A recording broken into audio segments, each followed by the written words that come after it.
What's going on, everybody? It's the Live, Love, Laugh. So, how's everybody doing today? As usual, we don't wait for people to get on. We just go ahead and jump right on in. And we let people come on in and get in where they fit in. So, how was everybody's Sunday today? My Sunday was fine. How about yours? My Sunday's always fine. I had a blessed time. I get to hang out with the beautiful Mary Hysten.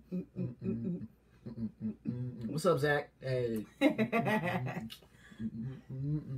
So, we had a really, really good Sunday. The word was amazing. Just the word was just off the charts. I think first service we went to, he talked about they said and I heard. And then the second service we went to New Horizon, it was something faith. Oh my gosh, what was that? Oh, the name of this? You should have had all I didn't have it written down. I'm sorry. But you know, it's so crazy. In the midst of all this pandemic, we have been truly blessed with the word. God has truly blessed us to be up under just an amazing ministry, and it has blessed us with so many just messages and words, and they've just really actually hit home for both of our lives. So, with that being said, you know, jumping into what we're going to talk about tonight, we got 3 topics, and if something else comes up, you know, we'll definitely hit it. But the first topic is going to be: it's better to tell the truth than to lie. What's up, Aaron? Oh, we look so. Hey, I take it. 21. So, I'm nowhere near 21 anymore. Me neither. Understand that. But thank you, Zach. But we'll take it. We love it. I wear my age because I bet you none of y'all can guess how old she is. If y'all and guess y'all can't, no, don't. Y'all can't go look at the Facebook page. It's not on there. It just says my birthday. It don't say. Does it tell you? It don't say what a year. Go see it. Before they go look at it. Y'all can't cheat. And those of y'all who know me, don't say nothing. If you don't know. No, I don't think it says anything about what year you were born. It just says what day and month. I like Zach. No. Thank you, Zach. So, if you can guess, Zach, you already had your one guess. You ain't gonna go up the number line. So you was right at 21. What's up, Alex? Man, what's good with you, man? Hope your trip, your stay in Kansas City was great, man. I know you came to Kansas City for a hot second. But our first topic for tonight is it's better to tell the truth than to lie. Yes. Wow, this is a big one. And you see this is a big problem in a lot of relationships. Not only just relationships, but hey, Alex, you see this in life. Yeah. I can't tell you how many situations that I've been in where I've lied, and that lie have turned itself back around on me and shed light on me and made me look bad. And all I had to do was tell the truth. I've lost friends. I've lost good friends on account of a lie. And I've tried to lie. I could lie. I'm not a good liar. No, she's not. At all. I used to get in trouble when I was little from trying to lie, and it didn't work. Didn't work. And see, this is the thing. God has a way of exposing you. Like, you can tell a lie, thought you got away with it, and really actually get to that point and think you got ahead. Yeah. And then God turns around and exposes you and be like, look, you remember you lied to get where you was at? Mm-hmm. You lied on that person to get that promotion, and you got the promotion only to find out that you lost because that promotion was paying you $1 less than what you was really going to make in the long run. Or that promotion wasn't built for you and the work was harder. So you now got this promotion and now you're complaining because the work is too hard. But you wanted, you covered it after somebody else's blessing. Right. And now you got it. Now you got to deal with it. Now you got to deal with it. And because you were selfish and you didn't tell the truth, then you end up either losing the job because you can't do the work. You weren't qualified for the position. What he said. Then I see this a lot sometimes, like when with musicians. I see that in the musician. It's so cutthroat. It's like a dog-eat-dog thing. I don't know why. It's so much of a competition when it comes to being a musician. Musicians feel like singers too. But it's not a competition thing. It's not that deep. What you have to understand is God gave all of us a gift. In the Bible, it clearly says that your gifts and your talents will make room for you. So to be honest with you, all you really have to do is show up. That's half of the battle. Yeah. That's half of the battle. So just showing up.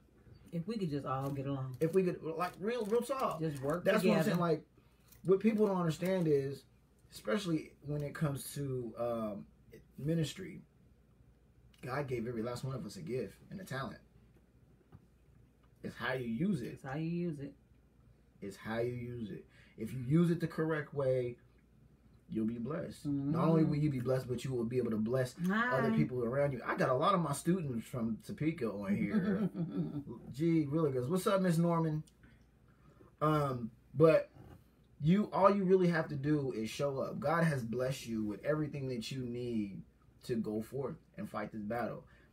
Half of the battle sometimes is us. Well, it's us. You don't have to lie. Yep. You don't have to lie.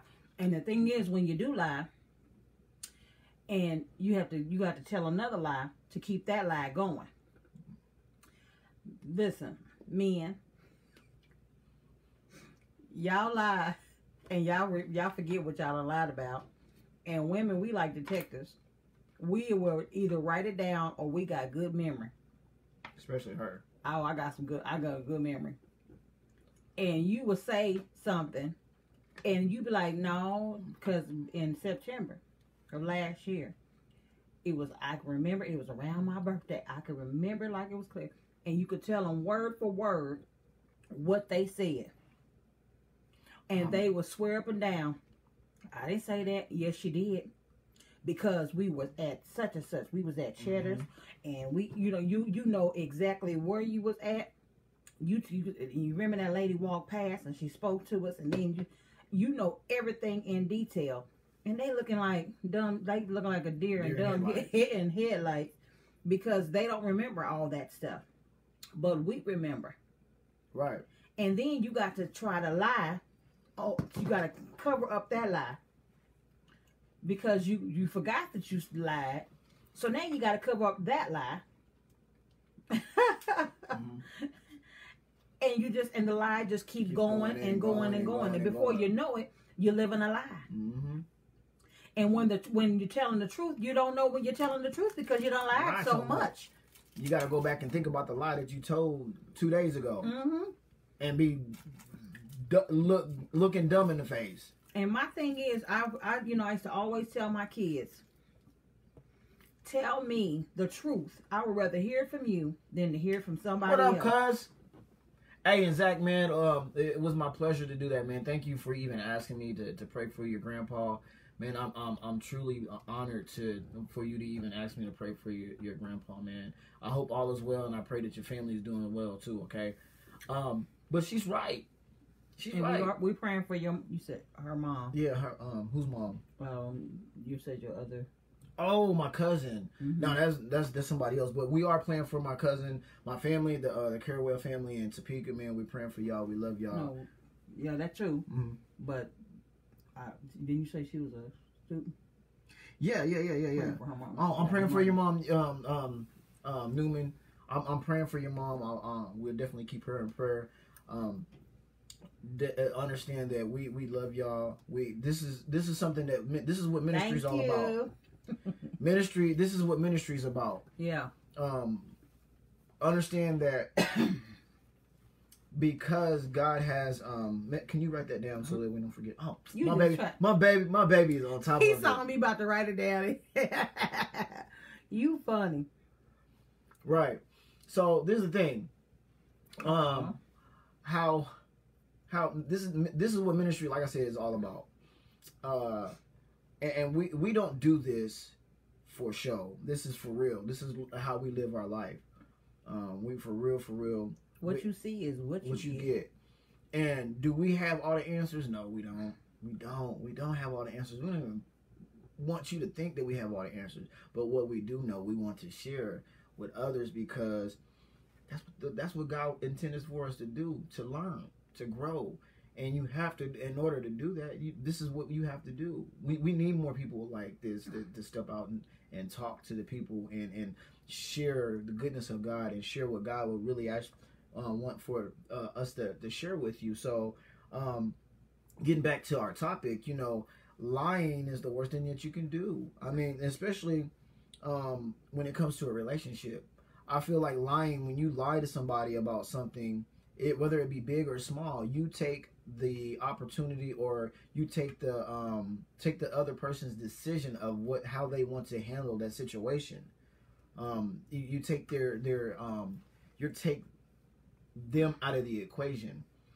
You take their thoughts, their ideas, how their feelings out of the equation when you lie to them. Mm-hmm. So it's always better to just tell the truth, so that truth does not come back to haunt you or come back to hang you. Mm-hmm. And punch you in the face. Yeah. Because God, like I said, God will always shine a light on something that you did. Yeah, you may have gotten away with it and you may have repented for it, but understand, you will reap what you sow. You best believe you will reap. You may not reap it right away. But you're gonna reap. You gonna reap. And this is the thing, people that talk about people, the naysayers. When you talk about somebody and you lie on them, mm-hmm. God will bring these people in your face so fast. He will bring these people in your face, and then bring the other person that you told this lie to, mm-hmm. to see if this lie that you told is mm-hmm. true or not. And it'll make you look stupid. Mm-hmm. So while you digging ditches for other people, mm-hmm. you're digging a ditch for yourself. Right. You the one gonna fall in the hole while you're lying and digging ditches. So be careful who you put your mouth on. Be careful who you lie on, and then turn around and think it's not gonna get back, huh? Right. Be careful. Right. Especially when they are anointed woman and man of God. Mm-hmm. Be careful who you put your mouth on. Right. It's better to tell the truth or keep your mouth shut. Some of the best things are better not said. At all. So, just understanding that when you lie, you take a piece, like for real, I put it like this. You not only kill a piece of that person, but you kill a piece of yourself. Because you've just, number one, you've sinned. Number one. Number two, like I said, you've taken their option mm-hmm. away from them from actually doing anything. You've taken their opportunity of life away. Mm. And I was talking, this is what I love. I was talking to my wife in the car, and I was like, God always spoke life. God always speaks life. Yes. God doesn't speak death. So lying would be speaking death. Mm-hmm. So that's why it's so important that you always speak life. Life and death is in the tongue. Power of the tongue. You whatever have to you speak life. Whatever comes out of your mouth, guess what? It may not happen right then and there, but it's gonna come to pass. Right. And like I said, the ditch diggers, or whatever that you When I say you digging the ditch, you digging it for yourself. Mm-hmm. If you whatever you speak, you may be speaking it on that person, but it's gonna come back at you. Right. And then a lot of people are some of us, some of the people out there, they're wondering why they have so much HE double hockey sticks in their life, why they're going through so much. Well, I want you to try to think about why you're going through some of this stuff. Yeah. Some of it is that you're growing. God is pushing you to grow. But some of that stuff is some of the stuff that you're reaping. Yeah, are you bringing on yourself? Or you're bringing on yourself. Some stuff you bring on yourself. Right. You bring on yourself. Not only do you bring it on yourself, but peep game. I'm going to go one step further. For those that are married, that are in relationship, well, that are married. Mm-hmm. So she's connected to me. We're married.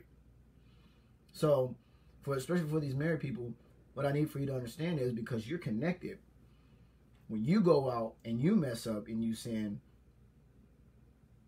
it comes back. Your household. So what affects you is going to affect this person next to you. You connected. Not only does it affect her, but if you got kids, it's going to affect your kids. It's a trickle down effect. Yeah. So you have to understand, if you don't reap it,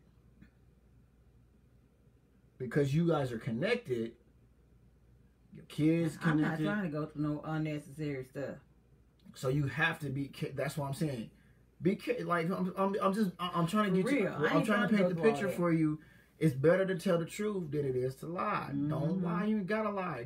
And that's the thing. It's so easy to tell that lie. You gotta lie to kick it, Craig. I'm sorry. I'm having a movie moment. I haven't listen.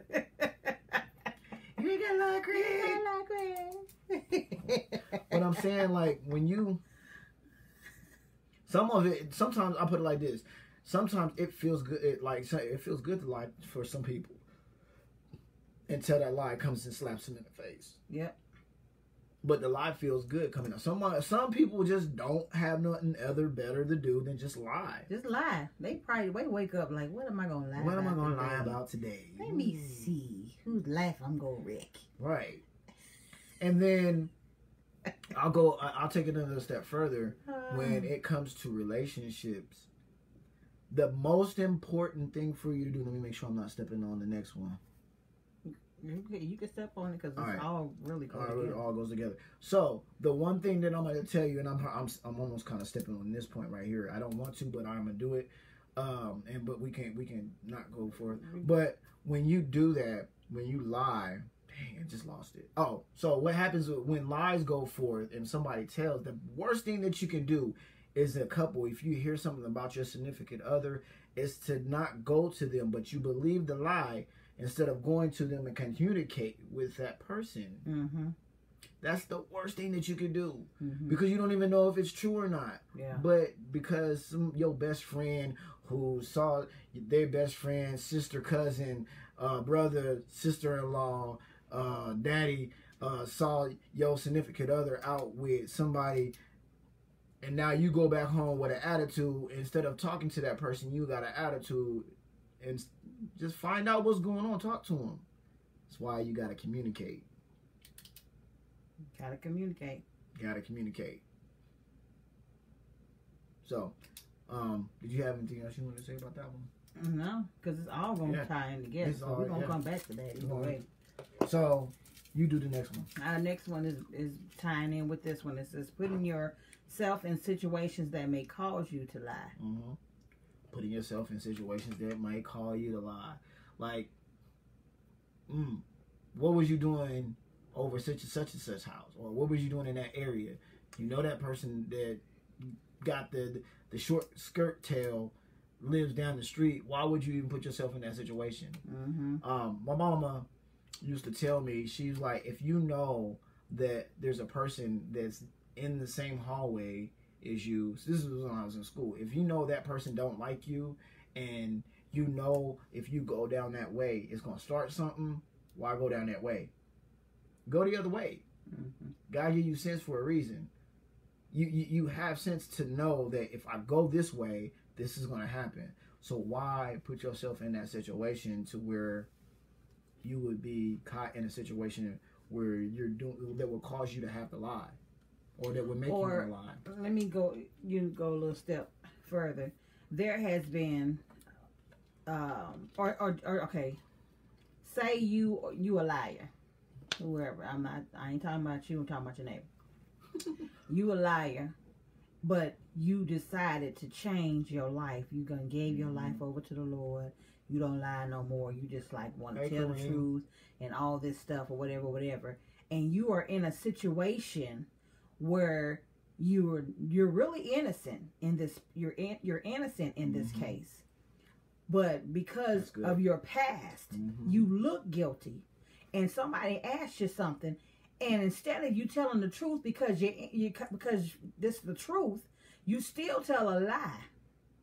You still lie, and you were innocent, but you lie because you know your past may catch up, or you may think this person don't trust you or believe anything that you're saying because you done lied in the past. So it's like, well, now I gotta lie. I feel like I gotta lie. So don't put yourself in a situation. Just tell the truth. Especially, if you, like I said, if you somewhere that you ain't supposed to be, or you around somebody that you shouldn't be around, and it's innocent, and the person's like, well, what was you doing around this person? And then you be like, well, I was just coming. You make up a stupid lie when all you had to do was tell the truth. Right. Because the truth is gonna set you free. Right. Huh? Right. I mean, and it just goes back to show you that you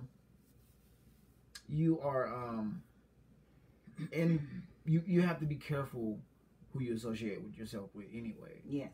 You have to be careful where you hang out, because sometimes you're guilty by association.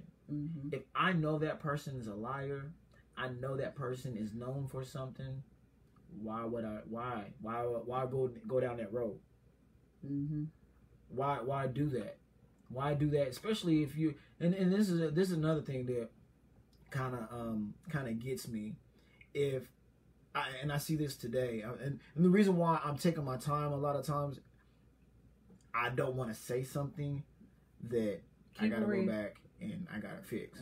Keep it real. But keeping it real, we have some pastors, we have some people that are in the church that are in high leadership that they mistreat people, and what it does is it makes people leave the church. So what happens is, instead of them fixing the situation, they'll rather allow it to just unfold by itself, and they're just as guilty as the person is that's telling a lie.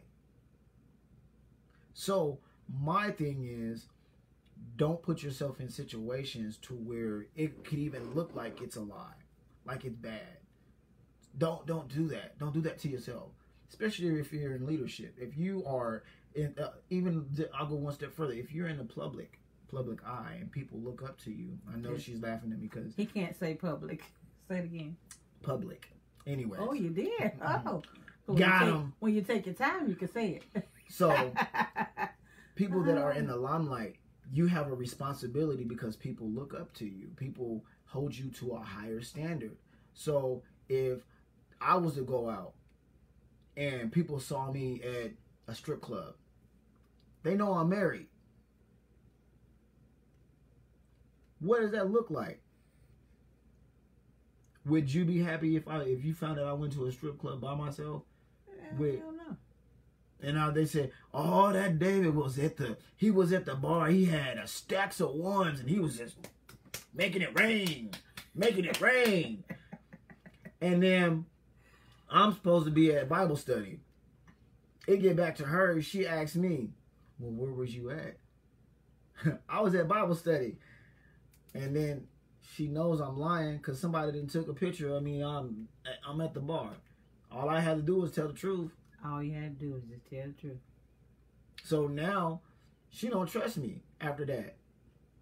Well, what'd you do after the strip club? See, that leaves her mind running. Who did you go? Where did you go? Because I didn't come home until 2 o'clock in the morning. So where was you at? You went in no Bible study until 2 o'clock in the morning. I went to go get something to eat. I lost track of time. My phone was in the car. It died. Such and such happened. So I had to make one lie up after another lie, after another lie, after another lie, but all because I wasn't man enough to tell the truth. That's right. So just tell the truth. That's all. Tell the truth. Many great men have fallen all because they didn't want to tell the truth. And men, don't feel like you're a punk because you communicating with your wife or your significant other or whatever. Don't feel like you a punk. Man, you tell her everything. Y'all talk. You're darn right. Yes, because what you're doing is you're giving the devil a black eye. The devil does not like the sight of marriage. He doesn't want people to be. He don't like the sight of marriage. So guess what? He don't like unity. He's trying his hardest to destroy a lot of these marriages. And it's sad to say, it's a lot of men that are not passing these tests. Okay. It gets on my nerves that these men feel like they losing their manhood if they just be true to their wives or they just be true to their significant other. They feel like that they are losing their manhood. When the woman leaves, praise ye of the Lord. When she leaves you, now you're crying and you're looking like a punk because you're crying because you want her back. Mm-hmm. But all you had to do what you had to do to keep her. Yeah, you didn't do what you had to. All you had to do was do what you had to do the right thing. When you had her, now you got to go this extra mile to try to get her back and keep her and all this stuff. And, you know, you lying to your friends to try to impress your friends. Here they are happy and sleeping good at night. And you arguing with your wife or your girlfriend or whatever. You arguing. Y'all going back and forth. Well, all you had to do was just tell the truth. That's all you had to do. What's up, cuz? Tell the truth. And a lot of times, and that's what I love about her, with my wife, is that our conversations are so, like, there's not a thing in my past that she don't really know about. If it is, it's because it's so much. Yeah. It's like... I'm sorry, y'all. I like to mess with my hair. She knows pretty much everything about me, who I've been with, what I've done, you know, why things ended up the way that they ended up. She knows that I had a bad past, and so... Ooh. A lot of times when y'all be like, hey, girl, did you know he did this? Girl, did you know? She's like, sorry, y'all. That was my mom. She gonna call back. She like, no, he did not hang up over you. And make sure it didn't interrupt the thing. We still on here. We still on? Make sure. It don't say finished. Can y'all, are we still on here, y'all? We still on. I know we are. All right, but just understand that, hey, just tell the truth. All you gotta do is tell the truth, and don't put yourself in compromising positions. Putting yourself out there like that, that's how a lot of people get caught up. You get caught up like that, and it can either break you or it can make you. Mm-hmm. But I guarantee you this, fellas. Especially, and I'm talking from a man's point, your significant other, your wife, your girlfriend will respect you a lot more when you tell them the truth. Even if it's bad. Because now you give her the option of whether she wants to deal with it. And she'll, yeah, he messed up, but he told me the truth. Mm-hmm. And he gave me the option to either deal with it or leave. And it could be something as simple as an outfit. Listen, y'all men need to tell y'all. Oh, some of these women don't have either friends, their husband don't love them. Wait, pause. Okay, I'm pushing pause. I'm pushing pause. Play. Yo, they don't have friends or something, because these women that be coming out here, they be looking like they a hot ham mess. They need to gird their loins. My mother always taught me to gird my loins. Me being a big girl, gird your loins. I don't like shaking. I don't like all that extra stuff. Stop it.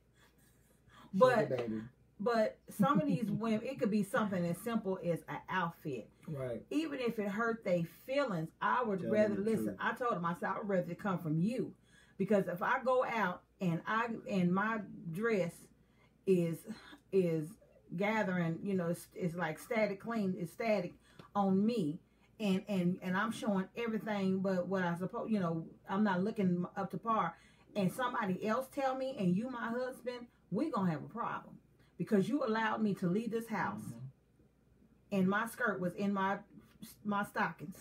I'm just saying.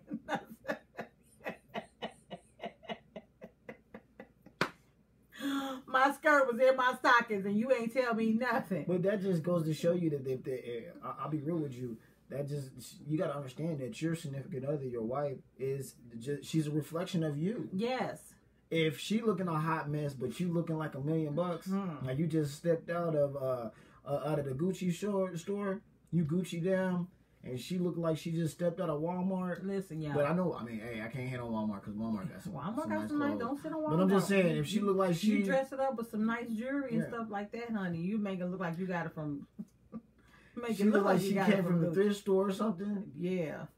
Got holes and stuff in her clothes. It was one time in particular. I'm trying on clothes and everything, and he was like, "I like that." I was like, "Thank you." I tried on something else. I like that. But then I tried on something else, and he just looked at me. And I said, "You like it?" He said, "Do you think you look good in that?" I said, "Yeah, I think I look good, and I really like it." He said, "You need to take that off, bury it, get rid of it. Don't ever think about wearing that thing again." He said, "You look like some aluminum foil." I said, "Ooh." I clowned her. He just went in on me, and I was just like "Ooh." I was like, "All right, now you can stop." Looks like somebody wrapped you in some aluminum foil and put a zipper on it. He talked about me so bad, y'all. I don't even know what I did with that thing. I said, I just threw it in the corner. Nah, for real. It was cute, too. She had a whole bunch of cute dresses that she tried on. You like this? I was like, yeah, baby, that look good. Ooh, you better go ahead, girl. But she got to this one dress. And I was like, she's like, do I look good? I said, what you I was think like, about do you this? want me to tell you the truth or you want me to lie to you? I said, I want you to tell me the truth. I was like, don't you ever wear that again. You need to go in the back. You need to dig a hole. Throw that in the hole. Bury it. No, burn it, then bury it, and never look back. I said, that you look like somebody wrapped you in some aluminum foil, put some buttons on it and a zipper, and said, here you go. He gets on my nerves. He keep going with it. I was like, he no. went in on me. I said, no. And that let me know he had my best interest, huh? He has even, we in church, and he has even said, baby, your track is showing. I'm about to go minister, and he's like, fix your track. I said, what? Fix your track on the side. So I'm going up there doing this. And thinking in my head, I can't stand him sometimes. Why you wait till I'm about to walk up to the stage? Fix your track, baby. Ooh, your hair sticking up in the back. I'm going to tell you what she did to me. So, pandemic hit. I'm thinking I can grow my hair out. She's like, yeah, baby, go. Go, baby. Go, baby. Go. Baby, you need to cut it. I told you need to cut it. It don't look right. You ain't growing no hair at the top. He grew hair all around here, and this little middle part. I said, just go ahead and just bury it. Don't even think about it. Just go ahead and cut it off. Don't ever try to grow it again. He said, do you can you put some hair fertilizer on it? We bought some hair fertilizer, and he was like, do you see something every single day? Did you see something? I said, I'm sorry. I'm so sorry. Ain't nothing coming up. Everything is going around it, but it's not. Just let it go, babe. Just let it go. He was so mad at me. I told him, I said, you looking like Bozo right about now. You look like Bozo the Clown. Just cut it off. Don't even do it. I had to tell him. But the thing is, we both laugh about it. I didn't hurt his feelings. Well, he said I didn't hurt his feelings. Did I hurt your feelings? No, you didn't hurt my feelings. But it's the fact that she told me the truth. I told him the truth because somebody else would have lied and said, "Ooh, I see it. I see. You got a little fuzz at the top."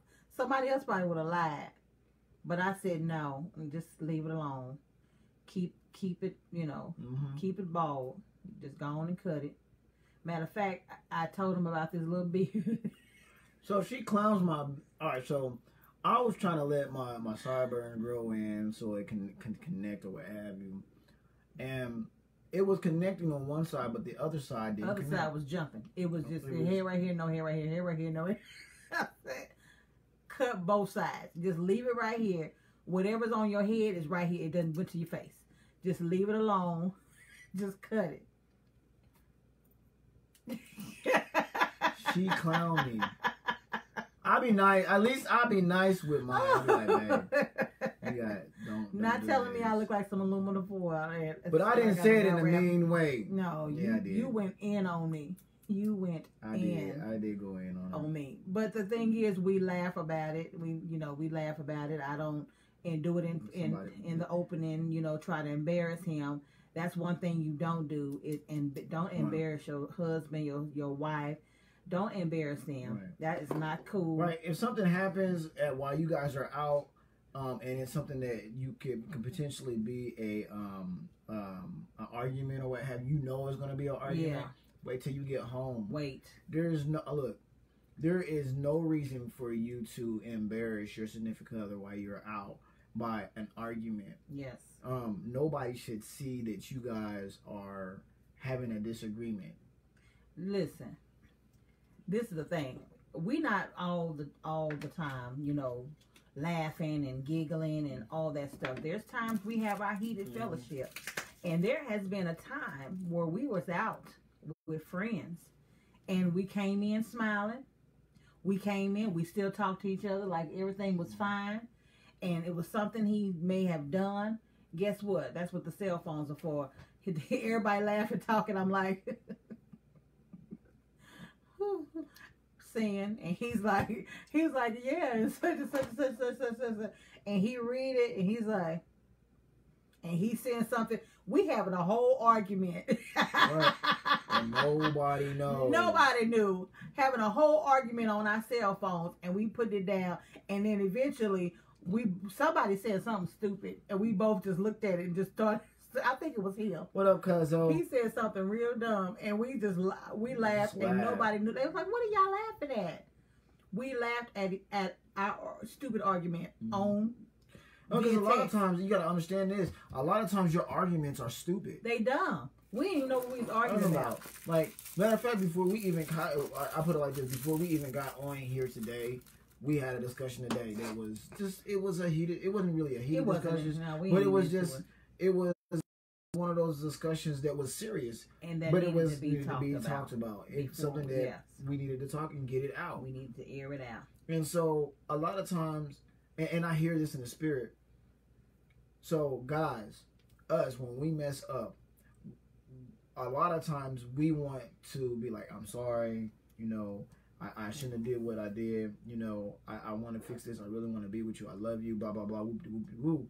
Not understanding that if you hurt this person next to you, I don't care how many times she needs to bring it up.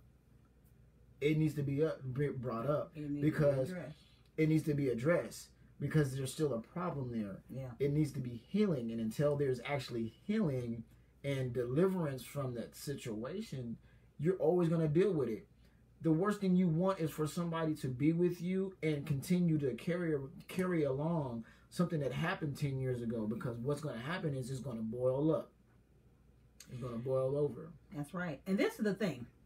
This is how I am. And this is how my mother, I bring my mother up a lot because, listen, she's not here anymore. My mother, she passed 2 years ago. But guess what? Everything she taught me is still instilled in me. And so, what are you doing? And so, my mother used to always say, every time when we say sorry, she would say, until. So one day I said, Mama, why you always do that? Why you say until? She said, because you're going to do it again. You're going to do it again. And it's going to be a continuous sorry. I'm sorry. Sorry. Until, she's like, until you're going to do it again. And so my thing to you men and to you women, if you say you sorry, don't put a but behind it, because the but means you're not really sorry. And so there's times that, me and my husband may have talked, and we may have talked, and he'll say he's sorry. He's like, but I didn't, and I stopped him. And I said, the reason why I stopped you, I said, because that but means you're really not sorry. Yes, I am. I'm sorry. Listen, I'm sorry, but this. No. Because if it's a but behind it, you trying to justify your sorry. I don't want to hear that what's afterwards. I'm not moved by your sorry if you can't just keep it at sorry. Right. And so that's what I told him. I said, I'm not moved by your sorry. If you can't just keep it there and you tell me what you're sorry for, but if you feel like you're sorry, but you did this or you did that, then you're not for real sorry. I can't accept that. So I had to do what Nita always taught me. Said until. And he like, until what? No, but because I said it may come up again. It's gonna happen. It may not be something different. It may be the same thing. It's gonna come up again until that sorry is for real. Right. And this is the worst thing that any in relationship that you can do to anybody is gut punch somebody, and then gut punch them in front of other people. I feel like gut punches, if you have a serious conversation that needs to be had, there's a right way and a wrong way to do it. Yeah. To where the other person didn't feel like they're being attacked. A lot of times, my wife, and I don't want to, I'm gonna throw you up under the bus a little bit. Don't throw me under the bus. I'm gonna get up. But the thing about what my wife does sometimes, and I tell her, I'm like, hey, I don't like that. We talk about it. But I love the fact that she sticks to her guns. Sometimes what she'll do is she'll, this thing right here, this cell phone, she'll pick up her cell phone. Da-da-da-da-da-da-da-da.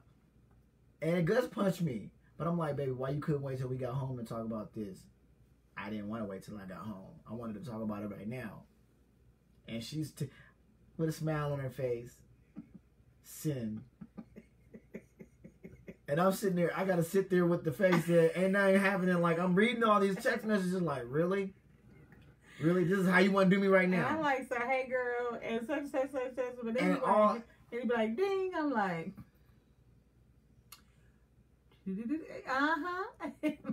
all while she's gut punching me. Saying, and he's like, he is heated. It's all over his face, and he be like, I gotta go to the bathroom. I said, go on, go to the bathroom. Go on and go to the bathroom. But this is and it's so crazy. And this is the thing, as a man or as a woman, because it can go both ways. It can go both ways. You have to know how to handle those situations. Yeah. Because I could be like, ding. Hey, you did. Like, I can literally like be so like, if I didn't know how to handle that situation. I always feel like our time for our heated discussions is here in our place of living. I may forget it by the time I get home, so let me go ahead and get it on. She puts it out there, and I love it. I don't put it out there for other people. Like I said, we have a whole heated fellowship argument via text, and nobody knows it. Nobody. But by the time we leave, guess what? We laughing, we talking. And then we still discuss it when we get home. Right. But nobody ever knows it. Right. The way we handle our stuff, people be like, y'all, something wrong with y'all. Something for real wrong with y'all. Right. And y'all it don't be arguing via text. Right. And it's so much is like this. I feel like this. There's no situation that can cause me to not love her. I love her so much that I love her past any argument, any disagreement. Why, you don't want to be close to me? No, I was just about to say the same thing to you. I'm leaning on you. There's no situation that can cause me not to love her. And so, because I love her so much, there's a lot of things that when they come to my mind, sometimes I'm like, I'm not about to say that to my wife. I love her. So, I'm always constantly speaking life to her. Always. Do I have my moments where I want to be like, I'll be like, go for it. Listen, he calls me petty all the time. Oh, she's petty. You woke up just petty. I said, just call me Petty Betty, because I'm about to be petty today. That's just, sometimes I can be very, very petty. And sometimes I want you to say something. But does it work? It don't work at all. I be like, go ahead, say it. Nope. I said, go on, say it. No, I'm not gonna keep my comments to myself. I was like, dang. Sometimes I be wanting him to go there. But I love her too much. That's me being petty. So I'm admitting it. I am admitting that I am petty Betty, and I will go there sometimes. I will go there sometimes, but I love him to life. I still love him. I mean, seriously. And then I'll go even one step further. Sometimes, man, it takes you sitting there, stop. I need for you to understand that I love you, and I want you to know that the reason why I love you is because of this. And then give her the rundown why you love her. Sometimes that's what it takes. Sometimes it takes you going beyond just saying it, but then you gotta show it. So many times, man, even women, we say we do something, we love a person, or we say something about how we feel about a person, but there's no action behind it. Yep. Action speaks louder than the words. I'm not moved by, listen, I always tell, I say, I'm not moved by your words. Mm-hmm. You got to show me. Some of the people that are the richest people in the world and are married to rich people, but they are so miserable because they thought that money was going to make that person happy. What happens when the money runs out? I'm not moved. I'll go one step further. What happens when you can't do the deal anymore? There's some people out there that are married to people that can't do it no more. So sad. What happens when that leaves the relationship? That's why you got to have more. You got to have more than materialistic things. Yes. To build on that relationship. So you got to be careful. You have to know your partner, get to know that person, because if there's nothing other than sex between the two of us, then we've already lost the battle. We have fun. We have fun even when we mad at each other. We have fun. I have a beauty shop, and so because of the pandemic and all that stuff, and him not going to work for us, he's working online, so he's there with me a lot, and we have a system where when I wash the head, he'll, as soon as they leave and go to the chair, he'll go and he'll disinfect the chair and all that stuff. And then when they leave from that chair and go to the dryer, he'll disinfect that for the next customer. So the chairs, everything is being disinfected as each time each customer gets up from the chair. And so there's times, I either take a pedi pill, and I'll wash the customer, and right after the customer, I tell them to go sit in the chair, and I try to hurry up and disinfect. So she can have something to talk about. Try up and disinfect the chair before he gets to me, and he'll come and he'll snatch the stuff out of my hand, and he'll disinfect it or whatever, and he'll be like, I got this, you just go ahead and do hair or whatever. Nobody knows that we're having a heated argument inside. You mean just cleaning? Just him cleaning. Don't nobody know that on the ride to the shop that we didn't have a heated conversation. I'll go one step further. This Saturday, was it Saturday? It was either Friday or Saturday. It was Saturday. It was Saturday. I was mad at her. Oh, he was heated. I was hot. But we pulled up to the shop. She got out the car. She goes and opened up the door. I always watch normally her. No, that ain't what happened. Normally, I pulled to the heel. Oh, and she gets out. She pulled all the way down, parked. I was like, oh, okay. He hates it when I grab everything. I was like, oh, okay, let her go ahead. When I carry all my stuff. I was like, go ahead, do it. He carries everything, do everything for me. He'll let me out in front of the door, and I'll go in and I'll unlock the back door so my customers can come up the steps. But this time, I was like, and I pulled all the way down. I grabbed all my stuff, and normally when I grab my stuff, he'll get out and he'll grab it, try to get away from me. I ain't never walked so fast. I ran up that hill with all my stuff. Wait, you done? And I came in, my customer was behind me. And I was like, oh, I thought it was hill. I said, oh, you scared me. And she said, no, I just came up here with you because, I saw you come up the hill. So I went inside the shop and he just stayed in the car. I knew he was heated. I knew he was mad because he did not get out that car. And I looked out there and I said, he's still out there. And when I saw him coming, I was like, oh. I ran, and me and my customer we started laughing. She didn't have no clue what was going on. I said, oh, here he comes. So I started getting my customer together. He came in, didn't miss a beat. As soon as I got through washing her hair, he went over there and he just spraying real hard. He was quiet. My customer was like, hey, how you doing? He was like, hey, I'm just giving y'all moment because she said you quiet. And I look at him like, you better not say nothing. What she failed to realize is that she was actually doing more work than what she really actually had to. She was the one that came out and he killed me with kindness. Because this is what God clearly came to me and said, let her see. Let her do it. Let her carry her stuff up there. Let her go ahead and do it. But then at the end of the day, after she gets up there, then you go up there after she's carried everything in, and then you go and do your work. Because you're giving the devil a black eye. Oh, he killed the kind. Came in there, made my coffee and made everything. Her coffee. And I was like, I cleaned them chairs. He made that coffee was the bomb too. I was like, and he didn't stay mad at me more often. But what she did, she walked up that hill. She never had to walk up that hill like that. Never. And carrying all her stuff. So this everything. is the thing.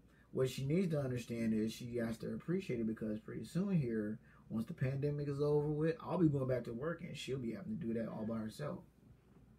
I can do it. She can do it. But you ain't had to do it. I know you've been taken care of. And so because she's been taken care of, what's up, David? Because it just goes to show, don't take it for granted.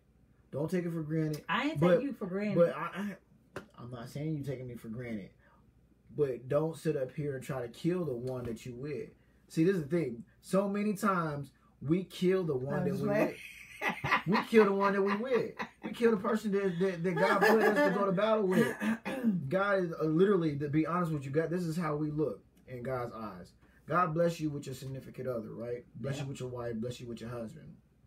So many times you end up killing the person that God gave you to go to battle with. And God's sitting there like, why are you killing the person that you going? I bless you with that person so you can go to battle with. You killing you taking out your team. What do you do? Why are you doing that? What y'all really don't understand is you can be a wrecking force. You can have any and everything that you want. You got the person that will go and stand with you, behind you, or in front of you, and stand with you side by side and go and claim some stuff. Put it in the atmosphere. The person that will pray for you when you're sick. The person that will make sure that you don't go out looking like a hot ham miggity mess. Some of y'all men need to be more honest. Stop saying, baby, you look good. She looked taut from the floor, homie. And looking like a caterpillar. Looking like Big Bird. Deformed. Oh, Lord have mercy, Jesus. I'm just saying. So, tell the truth. Shame the devil. Oh, it's better to tell the truth than to tell a lie. Yes. The lie will always come back. Yes. God has a way of exposing people. And don't put yourself in situations that will make you they will cause you to lie. Real. You know, and this is the thing. We know right from wrong. Yes. Actually, to be real with you, a lot of times, before you even know, for real, know that it's really wrong, you already know that it's wrong. Because you get that gut feeling. That's that voice that tells you, hey, nah, that's not right. Yeah. I'll go one step further. Because God always speaks life, He'll never have you do something that will cause you to harm someone. move.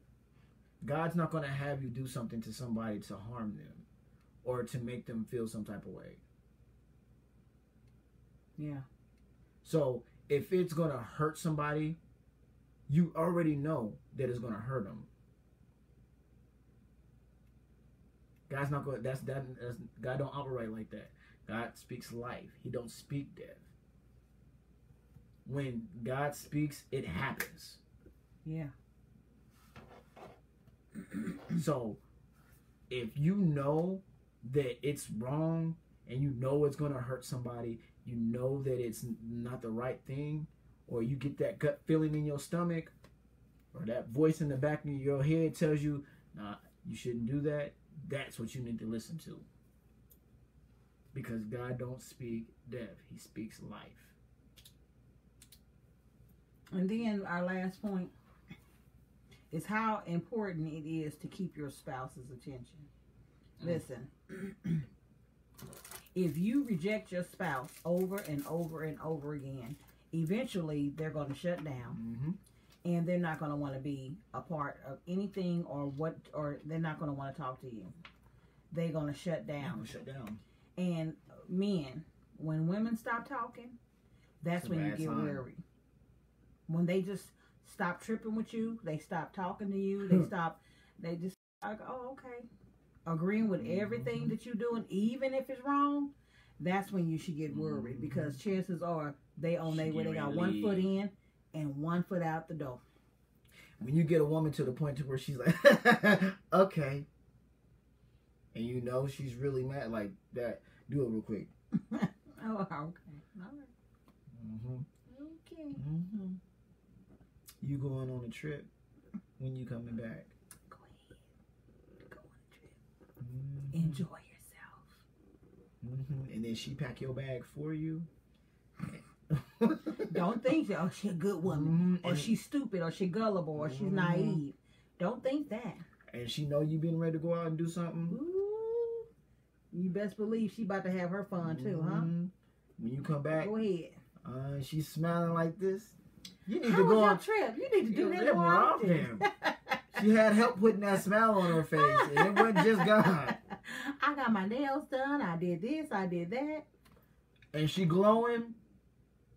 It ain't because of you. It ain't because of you back. And vice versa, women with men. Because there are some women out there that are some straight hookers.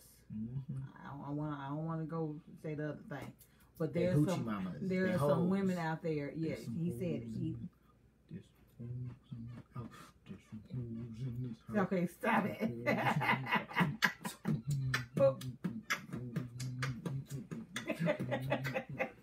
No, but yeah, vice versa. There are some women that are loose and they're doing stuff that they ain't got no business doing, thinking they're not gonna get away. You know, they're gonna get away with it, and yeah. People, hey, I'm being honest because look, God is soon to return. It's not a coincidence that when people are getting exposed quicker than what they used to be. Yes. Like, I love there's a pastor who just got exposed. Like, one of my favorite pastors. I love him to life. I love hearing him speak. But he just got exposed, and like, it's bad. And my thing is, I'm praying for him, his deliverance and his healing of his family. That's the and see, instead of us talking, like we have it bad. We'll talk about you before we'll go and pray for you.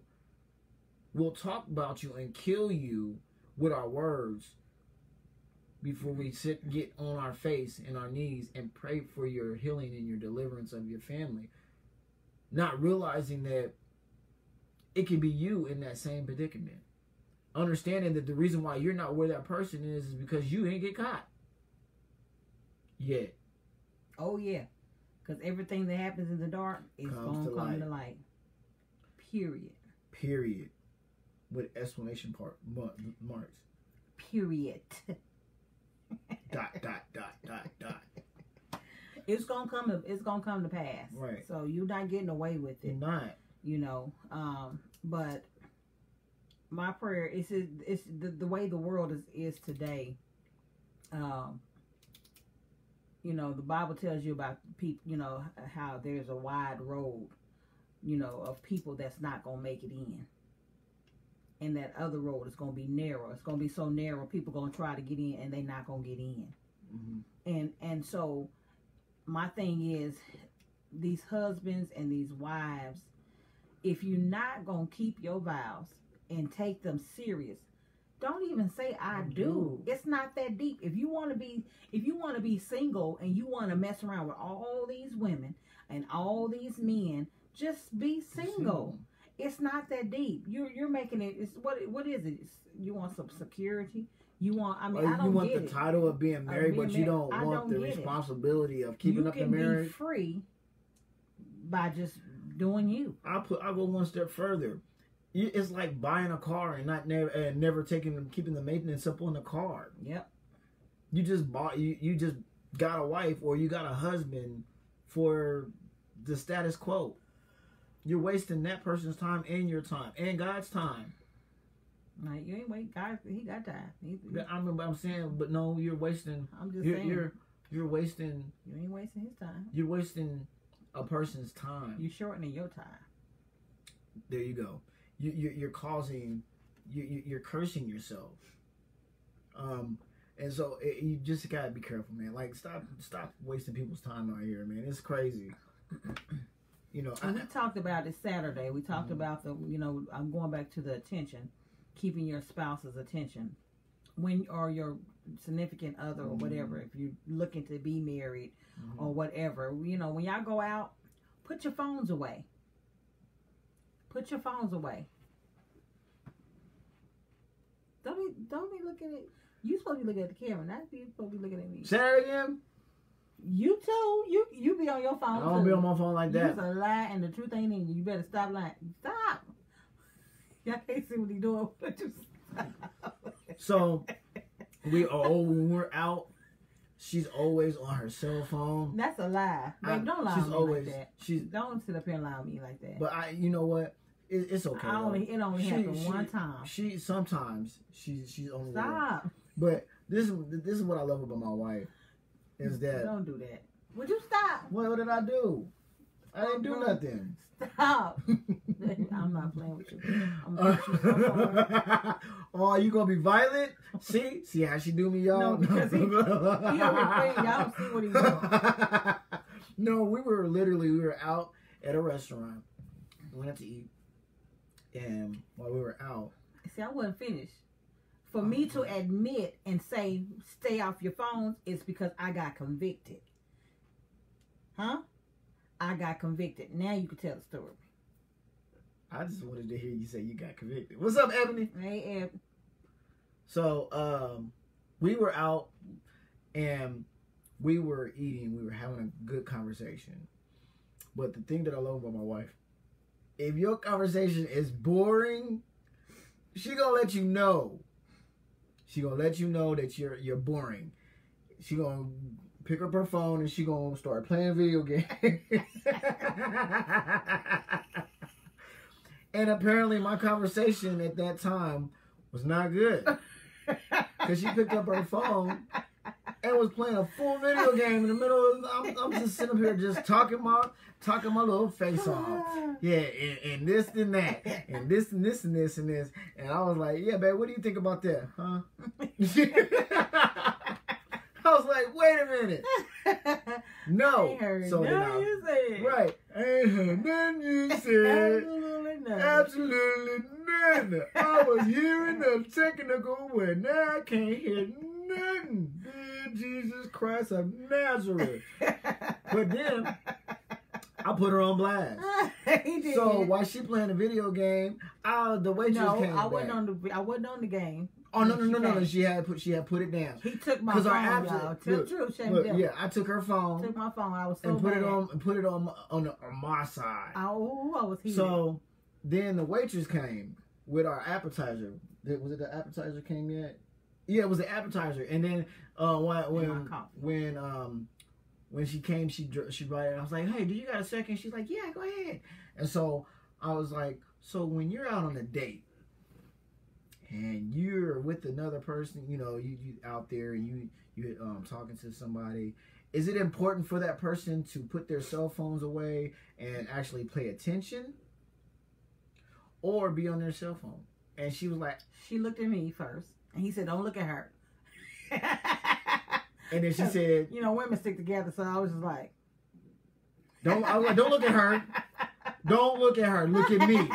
Caroline, look at me, Caroline. She said, well, it depends. And she kept looking at me. He said, stop looking at her. I was like. And what did she say? It depends. She said, if the conversation is a little boring. And then she looked at me again. He said, stop looking at her. Tell the truth. Just tell the truth. So I looked at her. I said, go ahead, tell the truth. She said, if it's boring, then I see why someone would, you know, pick up their phone. And so he said, no. He said, because you want their undivided attention, right? Mm-hmm. She looked at me again, and I was like, and he said, if you don't stop looking at my wife, don't pay her no mind. Just go ahead and say what you're going to say. Right. So then she said, well, yeah, you do need to pay attention to the other person when you are out and about, you know, whatever. Being on the phones can be a distraction. Mm-hmm. And this is an ad. Make the other person feel like the conversation is important. And it's not important and everything. And so my eyebrows up, you know, I'm looking at her. Like, you dirty dog, you. You traitor. No, but it just really goes to show. And so now this is the question that I'm going to ask you guys. Is it better to listen or to hear your spouse or your significant other? What you have to understand is when you're listening to someone, they have your full undivided attention. You know what they're saying. Yeah. When you hear someone, it's going in one ear and it's going out the other one. I heard what you said, but I didn't listen to it. So what does that do to the other person? Well, it makes them feel like their conversation is not good enough, or they're not good enough to have this conversation with you. The conversation, the dialogue is one-sided. Yeah. Because she has my full undivided attention when she's talking to me, and vice versa. So you have to understand, you have to get to a point to where when you're out on dates or when you're just in a house, a lot of times all that person needs is just moments of your time. Just a little dialogue. Hey baby, how was your day today? Yeah, it was pretty good. We had some good church today. Mm-hmm. Mm-hmm. Yeah. How you feeling today? I feel good. Feel good. We came home and got some rest. Mm-hmm. Ooh, we needed that little sleep. We got some rest. Now I feel really, really good. Right. Probably won't be able to go to sleep tonight because I've slept in the middle of the day, but but I feel good. How was your day? It was great. I got the chance to watch my wife go forth in ministry, mm-hmm. and you know I got the chance to put my pom poms on and cheerlead, like go baby, go baby, go go go go go go baby, go baby, go. And so it was really quite an experience, worship experience in both churches that we attended today, and so I am so godly proud of you. And so it only takes a few moments. That's all it takes. I guarantee you, this is what people don't realize. A lot of times, and I'll use this as an example. A lot of times we'll have conversations, and our conversation gets so juicy, we'll look up and we've been talking for 3 or 4 hours. Mm-hmm.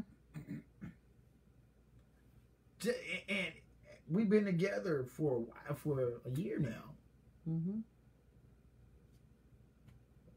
Probably a little over a year, though. I was about to say, it's going on 2 now. Come on, wait. Yeah. It's about 2 years now. Mm-hmm. So you have to understand, our conversations don't get old. They just get better. And sometimes we talk about the same thing. It'd be the same thing, but it'd be different stuff that we say. Because we didn't get what we had out the first time, so we had to add to it. Yeah. Right. And another thing, you know, because we're both in ministry, a lot of times our ministry is, because she's her worst critic. She will criticize herself to the point to where she listening to her, you would think that she sounds like a cat singing in a barrel. I talk myself out of stuff. And I have to go in and I have to speak life to her. And we have to have this long, drawn-out conversation about how good she is, you know, that she's, you know, created to do what she's doing. God equipped her and do these things. And she's had to do the same thing for me. There's been times when I'm like, what am I doing? You know, and especially in this season, you know, when, I can say this because this is truly a testament. When we first started out, when I first started out preaching, when I was here in Kansas City, she wasn't doing anything. She wasn't singing. She wasn't, you know, doing a whole lot of ministering or anything like that. But she was behind me 100%. She was supporting me any and everywhere that I went. And I had gigs. Mm-hmm. So she supported me 100%. And that showed me, I'm like, okay, this woman is like, for real, like, got my back. My wife has an amazing voice. Can sing with the best of them. And she wasn't getting any bookings. She wasn't getting any gigs. She wasn't singing anywhere. She wasn't ministering anywhere. She wasn't preaching, teaching. But her husband was. And she was going places with me as I was ministering and I was playing drums and I was playing keys places. And she had my back. Now, things have flipped. So now I get to put my pom-poms on and I get to go and I get to watch her go forth in ministry. And I'm like, yeah, baby. Woo! Whoa! As soon as she gets done, I got a cough drop and a bottle of water. I'm saying, look, I got a cough drop, bottle of water. He treat me like I just been in a ring fighting. Wiping the sweat. I'm just like, you did good, baby. I'm like, okay, thank you. Thank you, Lord. Thank you, Jesus. Oh, Lord. Come put the cough drop in your mouth. Here's the water. I'm still praising God. He puts a cough drop in my mouth. I'm just like,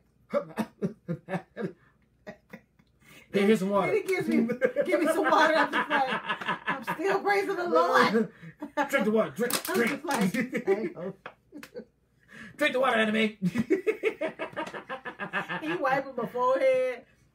I'm like, you know, you go wipe all my makeup off. Praise God. But it just goes to show you, showing that support. But he got my ministry, for real.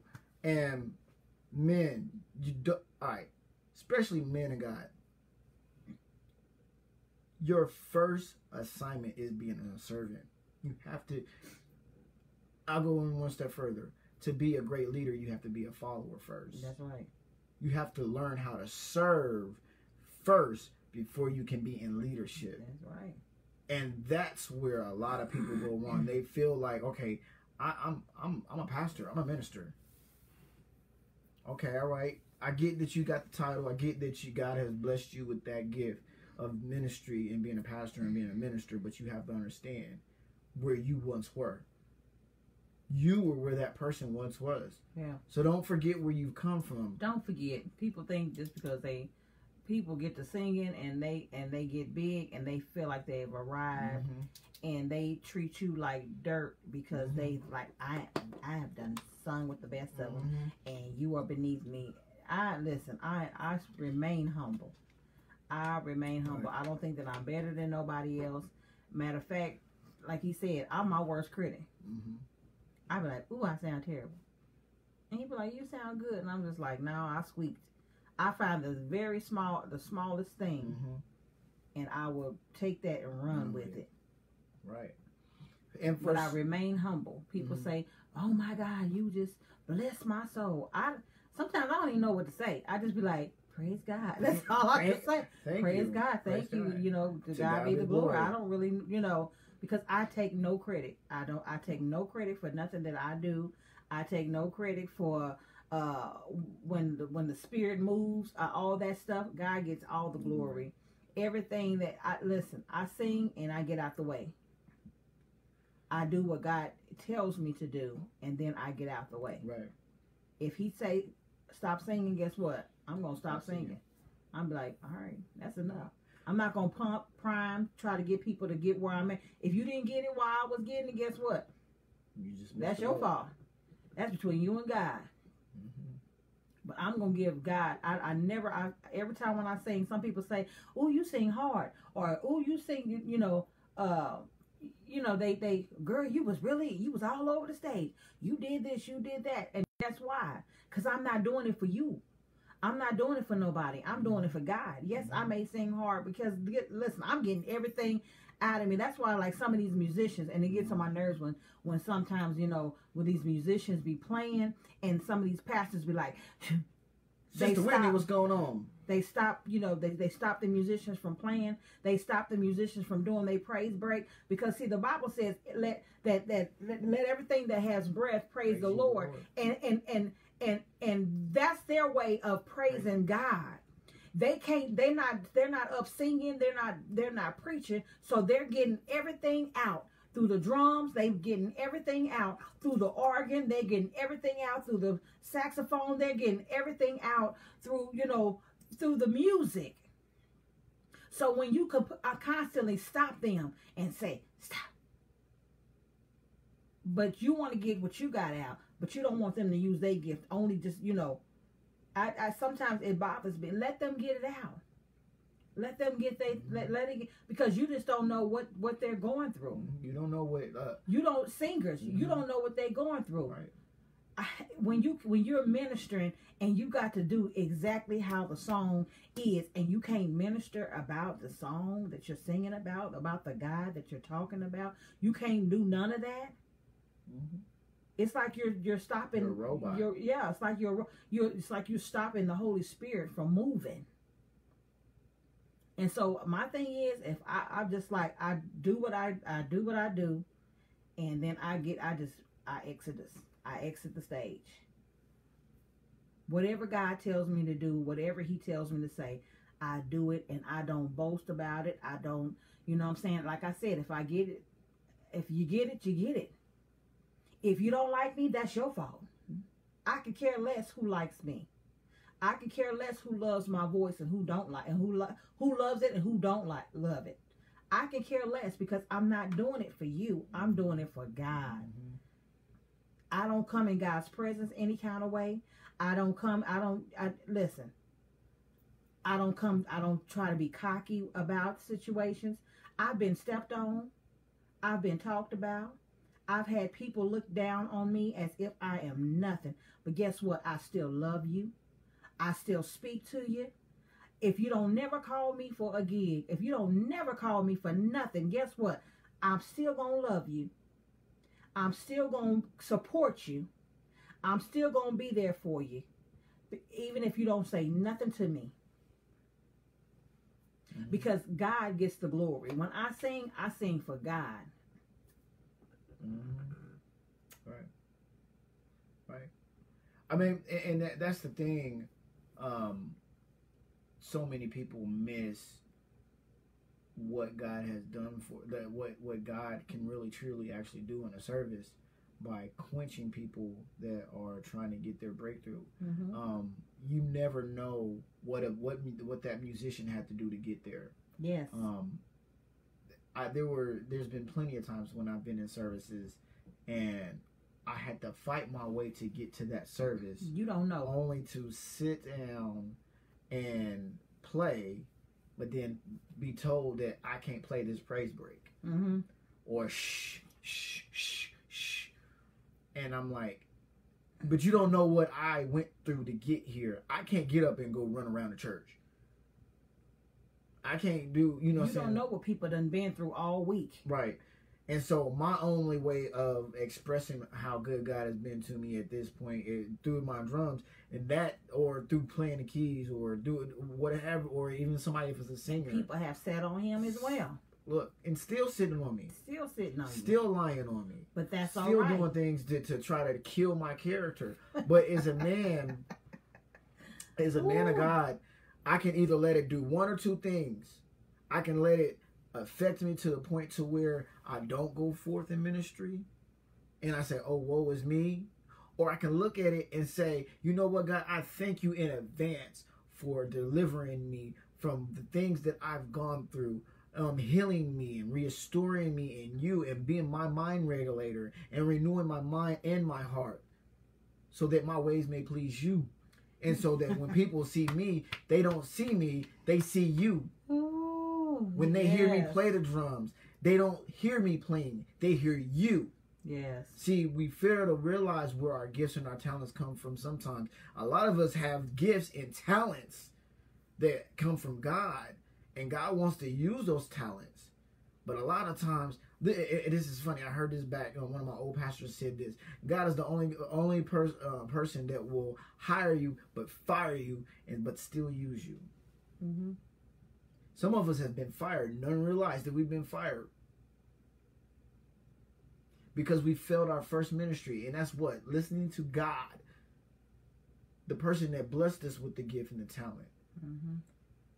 Don't abuse it. Don't abuse it. A lot of times, and this is what I love. Glory. This is what I love about my wife. I know I just cut her off a little bit, but this is what I love about her. And I told her this. She just said this a few minutes ago. But she for real. When she said it, she's for real. And when she's singing and she's going forth in ministry, she sings, she does what she does, she says what she has to say, and she drops the mic like Prince and walk off the stage. I walk off. There's nothing else to be said. I've had people try to keep pushing me, and I just look at them like, God didn't tell me to do that. Right.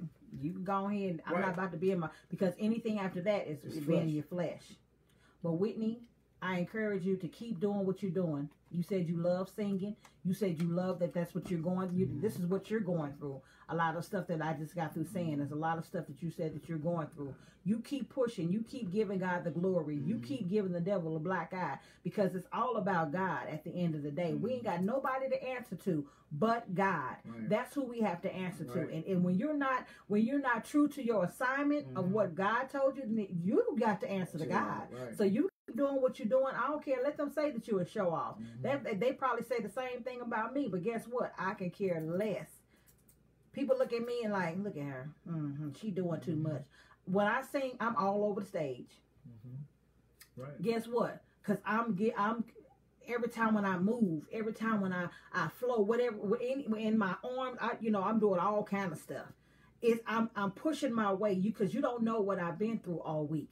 You don't know what I went through, what I've been going through all month. You don't know what I've been going through in my family. You don't know what I'm going through with my finances. You don't know what I'm going through, period. So guess what? I'm giving God all the glory because I know if I give it to God, whatever I give to God, I know He's going to bring me out. I know He's going to set me free. I know He's going to deliver me. I know He's going to heal me. He's the one that's going to heal my heart. He's the one that's listen, keep doing what you're doing, Whitney. Right. Let God move. This is what I told my wife a long time. When we first got together, I said, the devil has tried to put a muzzle on you. Yes. So many times I go to churches and I see people in bondages. I see that people have allowed the devil put a muzzle on them and keep them from for real seriously praising God the way that they want to praise God. And people are in bondage because people have said things to them. And that's that thing, going back to speaking life into people. Be careful how you speak to people and tell people, oh, you just a show off. No. No. You're using your gift for God. Continue to get your gift for God. I'm a show off because it's not you on stage. They don't want you to look. I'll put it like this. I won't mention no names, but there's been several people that I've played for and played with, and when we've gone out, they're like, you do too much. I'm like, what? I didn't even do anything. You do too much on the drums. You do this. You do that. But yet, turn around, they can't even play the song right. They can't even play the song in the right key. They can't play the song without hitting the transpose button. They can't do certain things, but yet I am the drummer. I go get on the key. I'm playing the song better than the person that's supposed to be playing the keys. But I'm doing too much. So you have to be careful. Hey. And I tell you, don't allow the devil to put a muzzle on you. Now, especially, hey, what's up, Eric? Don't allow the devil to put a muzzle on you. Yes. Use your voice. Yes. Continue to sing. Don't allow the devil to put you in that trap of cutting your voice off. Yes. Because God gave you your voice. Yes. That's your voice. That's your biggest weapon against the devil. See, what I love about God is God gave us Jesus. He gave us the name of all names.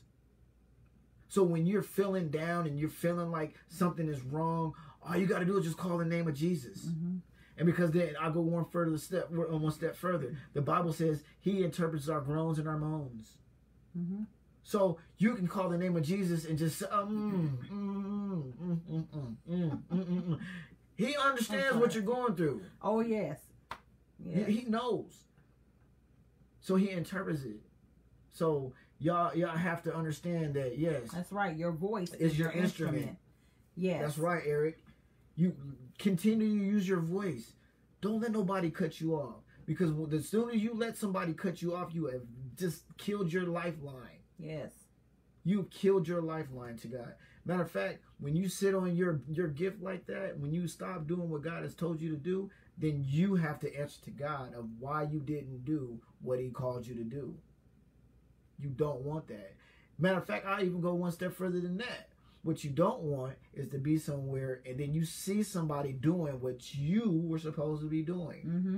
Oh, yes. Oh, that's happened to me before. It happened to me, too. I was supposed to go and say something to somebody, and then somebody else go and say the exact same thing that I was supposed to go say something to. Mm-hmm. And then now I'm convicted because I didn't follow instructions. You didn't listen to his voice. I didn't listen to his voice. Voice activate. Listen, I got to tell the story because I hope, pray that I get it right. But this pastor, he talked about getting his car. He talked about getting his car. And he said that, what was it? It was a Phantom.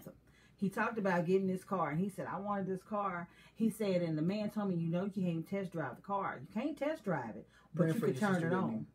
You can turn this car on, but you can't test drive it. And so he said, the man just told him, look at whatever you want and whatever, start it up. Go ahead. The man walked away. So this pastor said, I'm in this car trying to push everything. I'm trying to start it. I'm trying to start this car. And the man came back and said, what's going on? Why are you pushing all these buttons? He said, I'm trying to start the car. Guess what? This is what took me out, y'all. This pastor said, the man said, this is voice activated. That thing took me out of here. I almost lost my mind when he said that. So whatever it is in your voice, like he said, your voice is your instrument. Whatever you speak, whatever you ask God for, is voice activated. That he said, this is voice activated. Just tell it to start. So if you want this home, just speak to that thing. Speak to it. Speak to it. You want this job, speak to that thing. You want God to deliver you from some stuff, speak to that thing. You need healing in your body, speak to that thing. It's voice activated. Voice activated. Ooh, voice activated. Voice activated. That thing took me out of here. Mm-hmm. It is. I almost lost it. Look, we both run around the church and people looking at us like, what in the world? What they didn't understand was there's some things that you're asking for. And if you don't speak it, you don't open up your mouth. If your mouth is muzzled, guess what? You ain't going to get it because it's voice activated. All you got to do is ask God.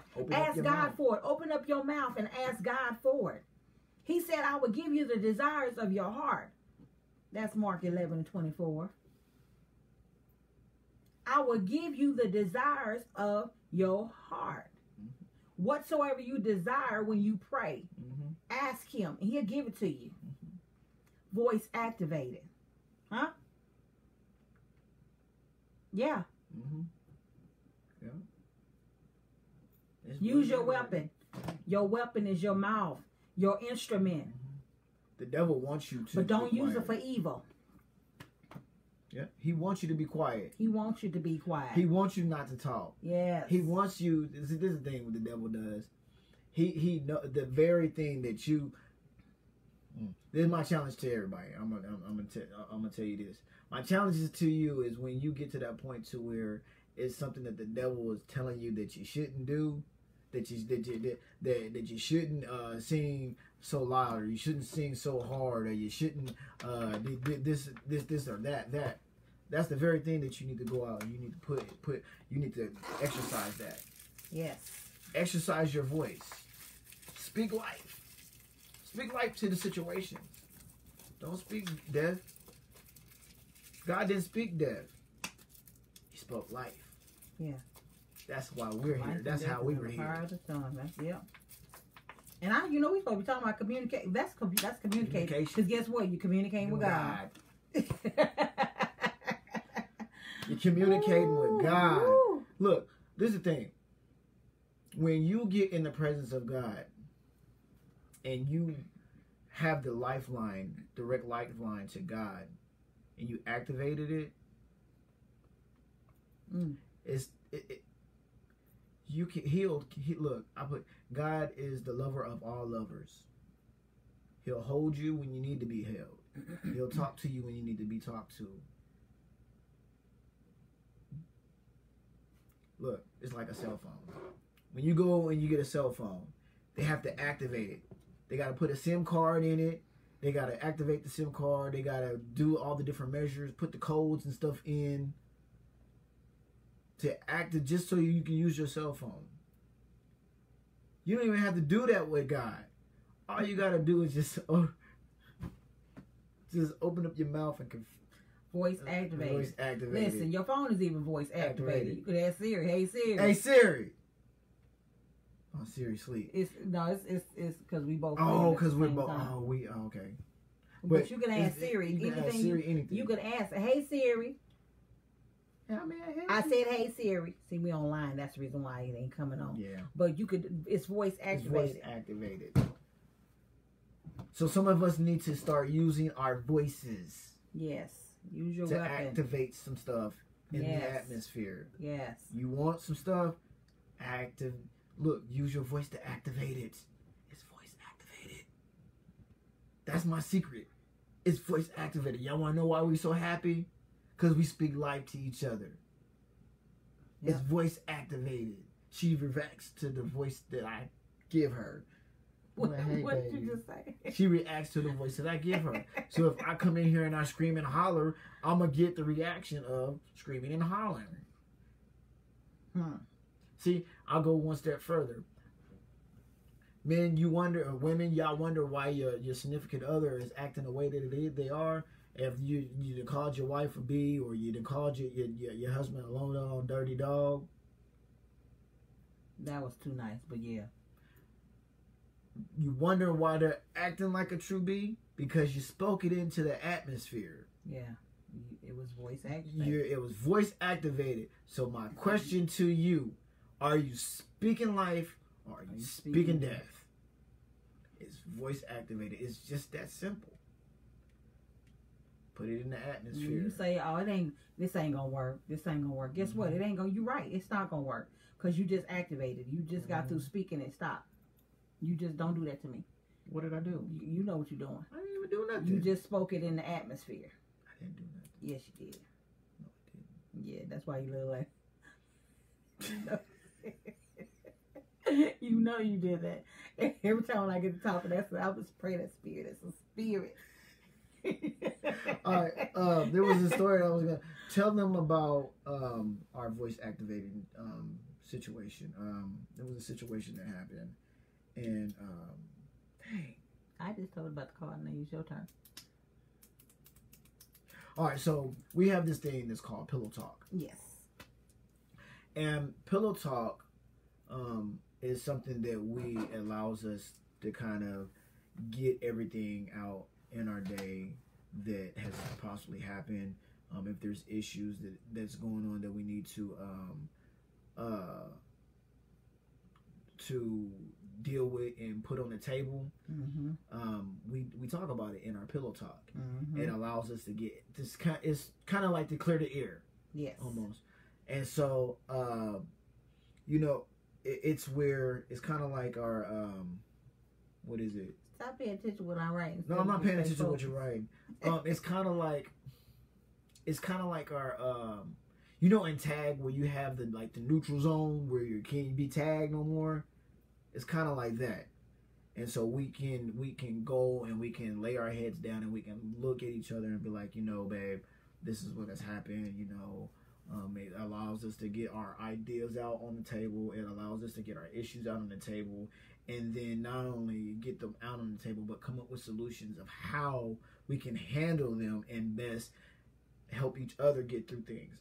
Because believe it or not, I'm the man, but there's some times when I just need to cry. Mm-hmm. Get it out. Get it out. And you ain't no punk just because you crying, men. Right. You need to get it out of that. Real men don't cry. No.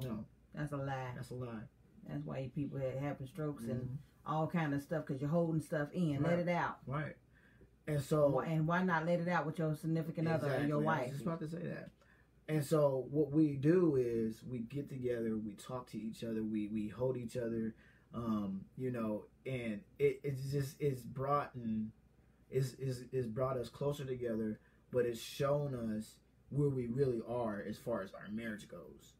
I asked her to rate me, like for real, like as a husband, I want you to tell the truth. As a husband, what would you rate me? Tell the truth. I'll go tell the truth now. I'm just looking at you like, let me see. No, I would rate you an 8. Like 8 from 8? Yeah. No, I'm talking about grade wise. Like, grade me. That ain't what you said. You said rate. Okay, so for as a grade, I would say a B. Okay, and why a B? Because there's some things that I believe that we're still getting to know each other, and we're not where we, you're for one, you're really never going to know completely, but I just feel that we still getting to know each other, we're learning each other, and so there's some things that you need to continue to learn about me, and some things that I need to continue to learn about you, and so I don't want to give you no A and you haven't aced everything that about Mary.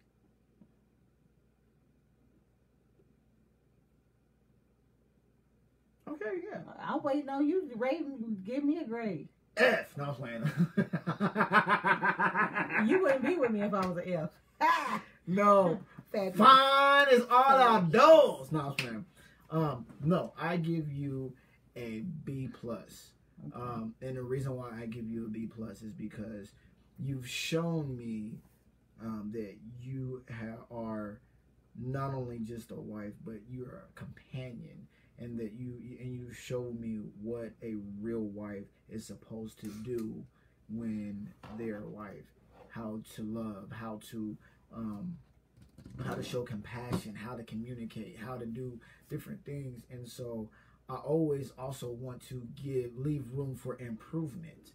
I never want you to my soul, my spirit man, like my flesh man, my physical being wanted to give you an A because everything that I've experienced thus far in this relationship has been perfect to me.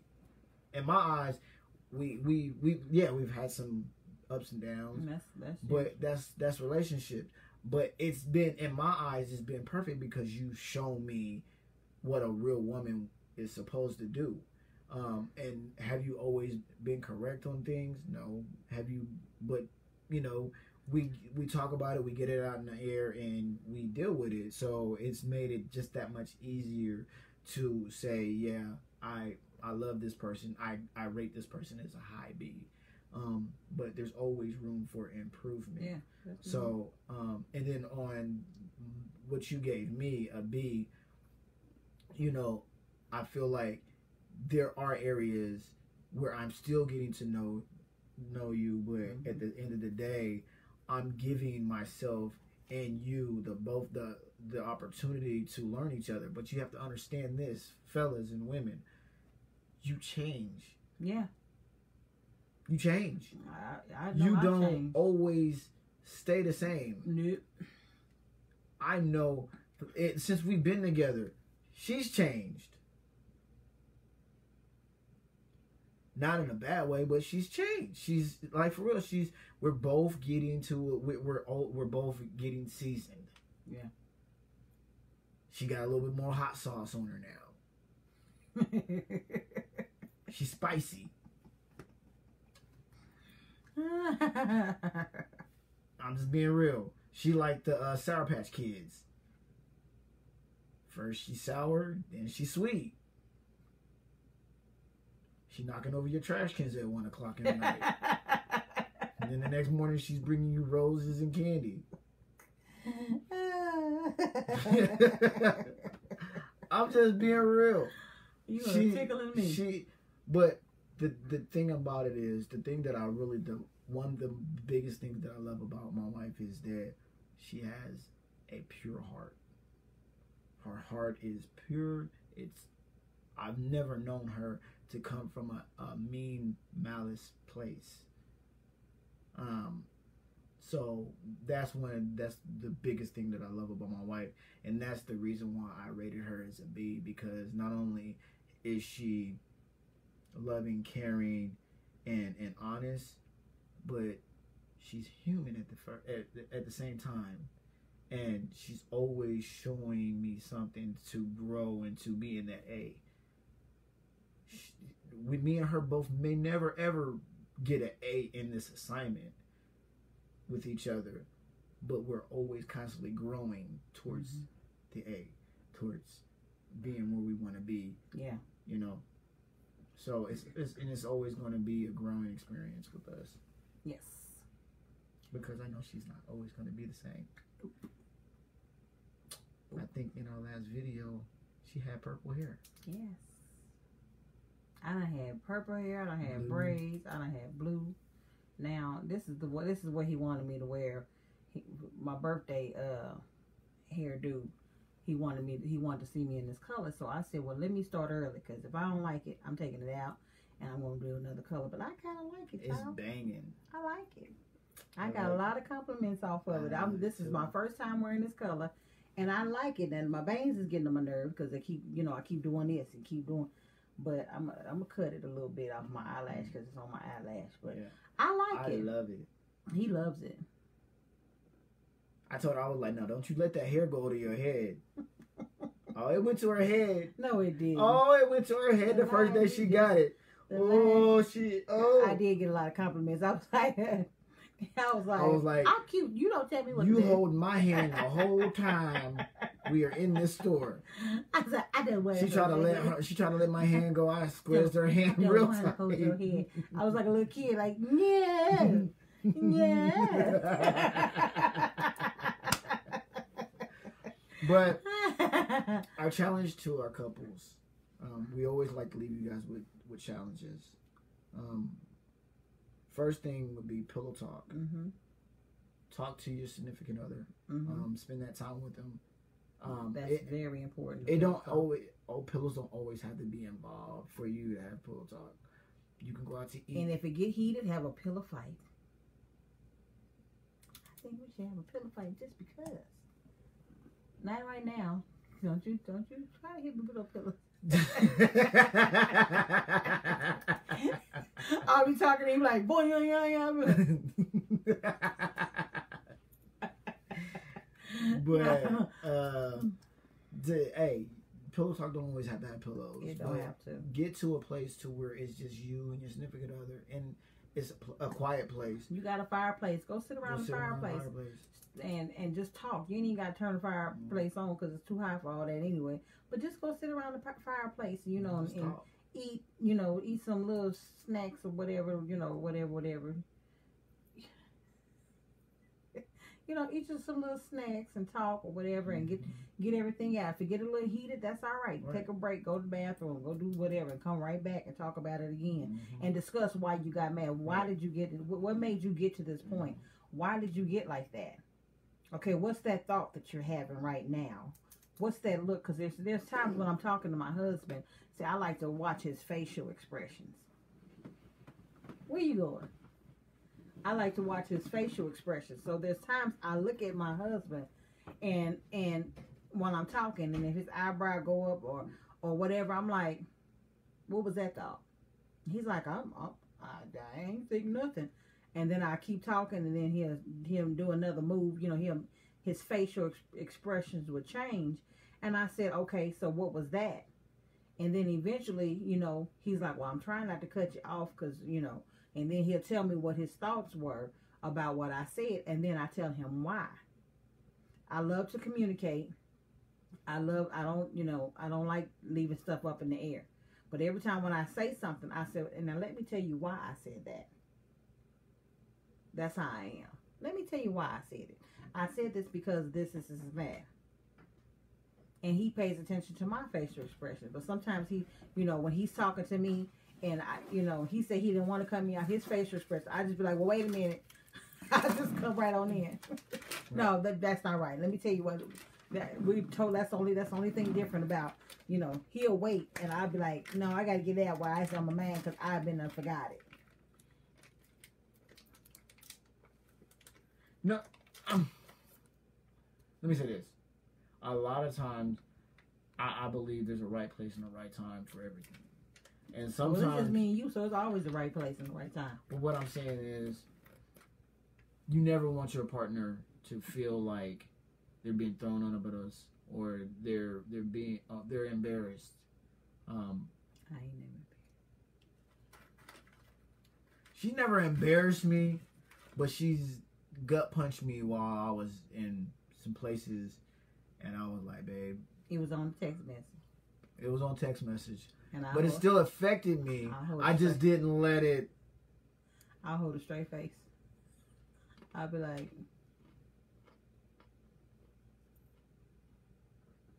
all while she's just cutting me. I mean, cutting me deep. Why you sit up here now? You just adding on.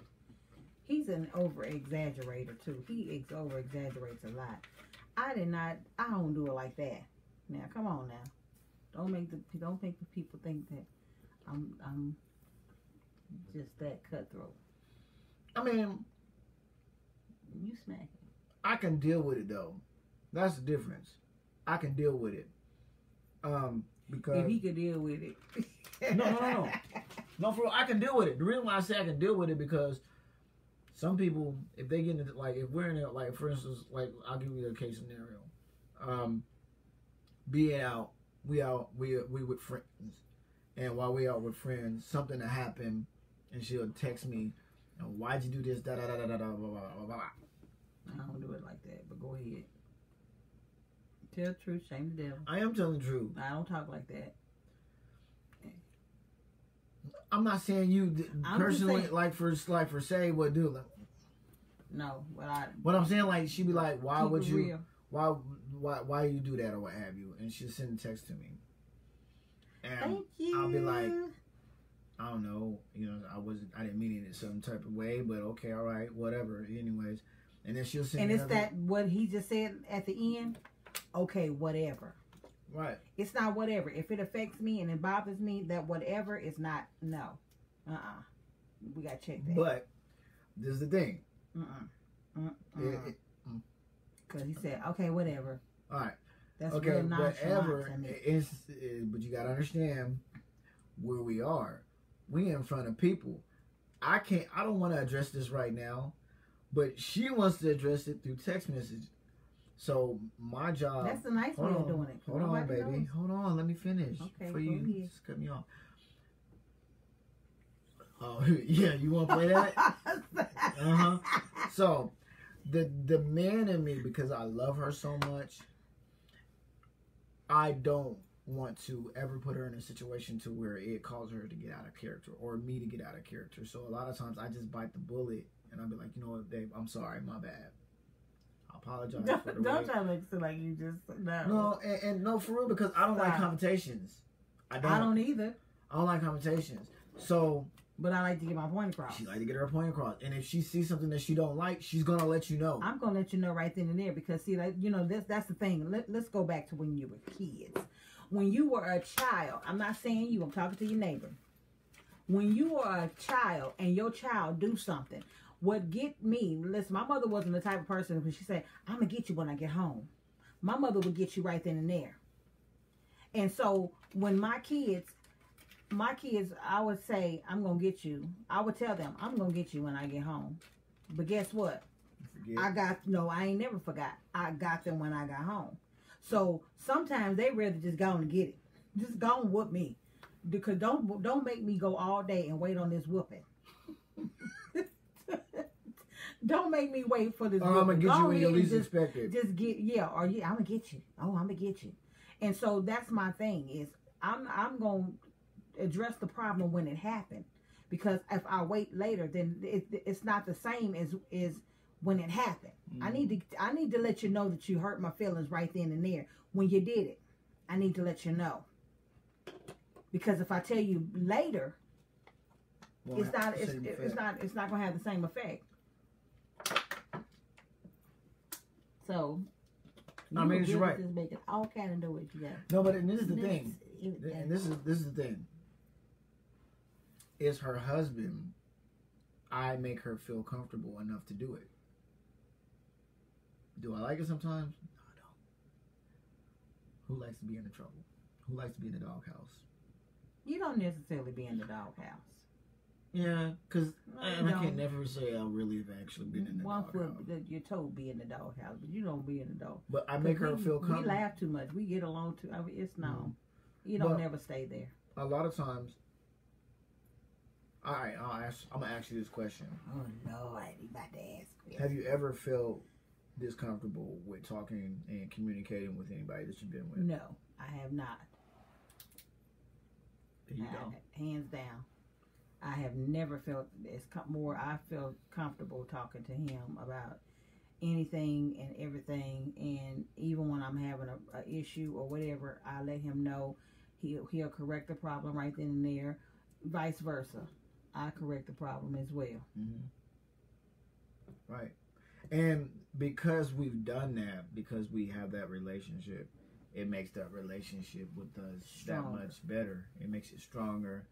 There's nothing that anybody can come and tell me about her that will cause me to go off on her. I've tried to go to sleep, and one time I was mad. I tried to go to sleep because he was in there he was playing the keyboard, and I wasn't gonna bother him, so I just said I'm going to sleep. So I came in the room and we always have the rain. That's what, I have to go to sleep on. Because if anything else is on TV or whatever, and I can't have just complete darkness. So I came in here and I turned the rain on, and I was good in my sleep. He waited till I was good in my sleep, and he came and woke me up and said, what we're not going to do is go to bed mad. He said, don't you ever come in here and go to bed mad. He said, because he gave me the rundown or whatever, he did his little fussing, and I'm half asleep, so I'm just like I couldn't say anything. He said, but that we're not going to do that. He said, we're never going to go to bed mad. That's not going to happen. If you upset with me, we're going to talk this out before you go to bed. So that's to anybody as well. Don't go to bed mad, because you might not. What if you don't wake up?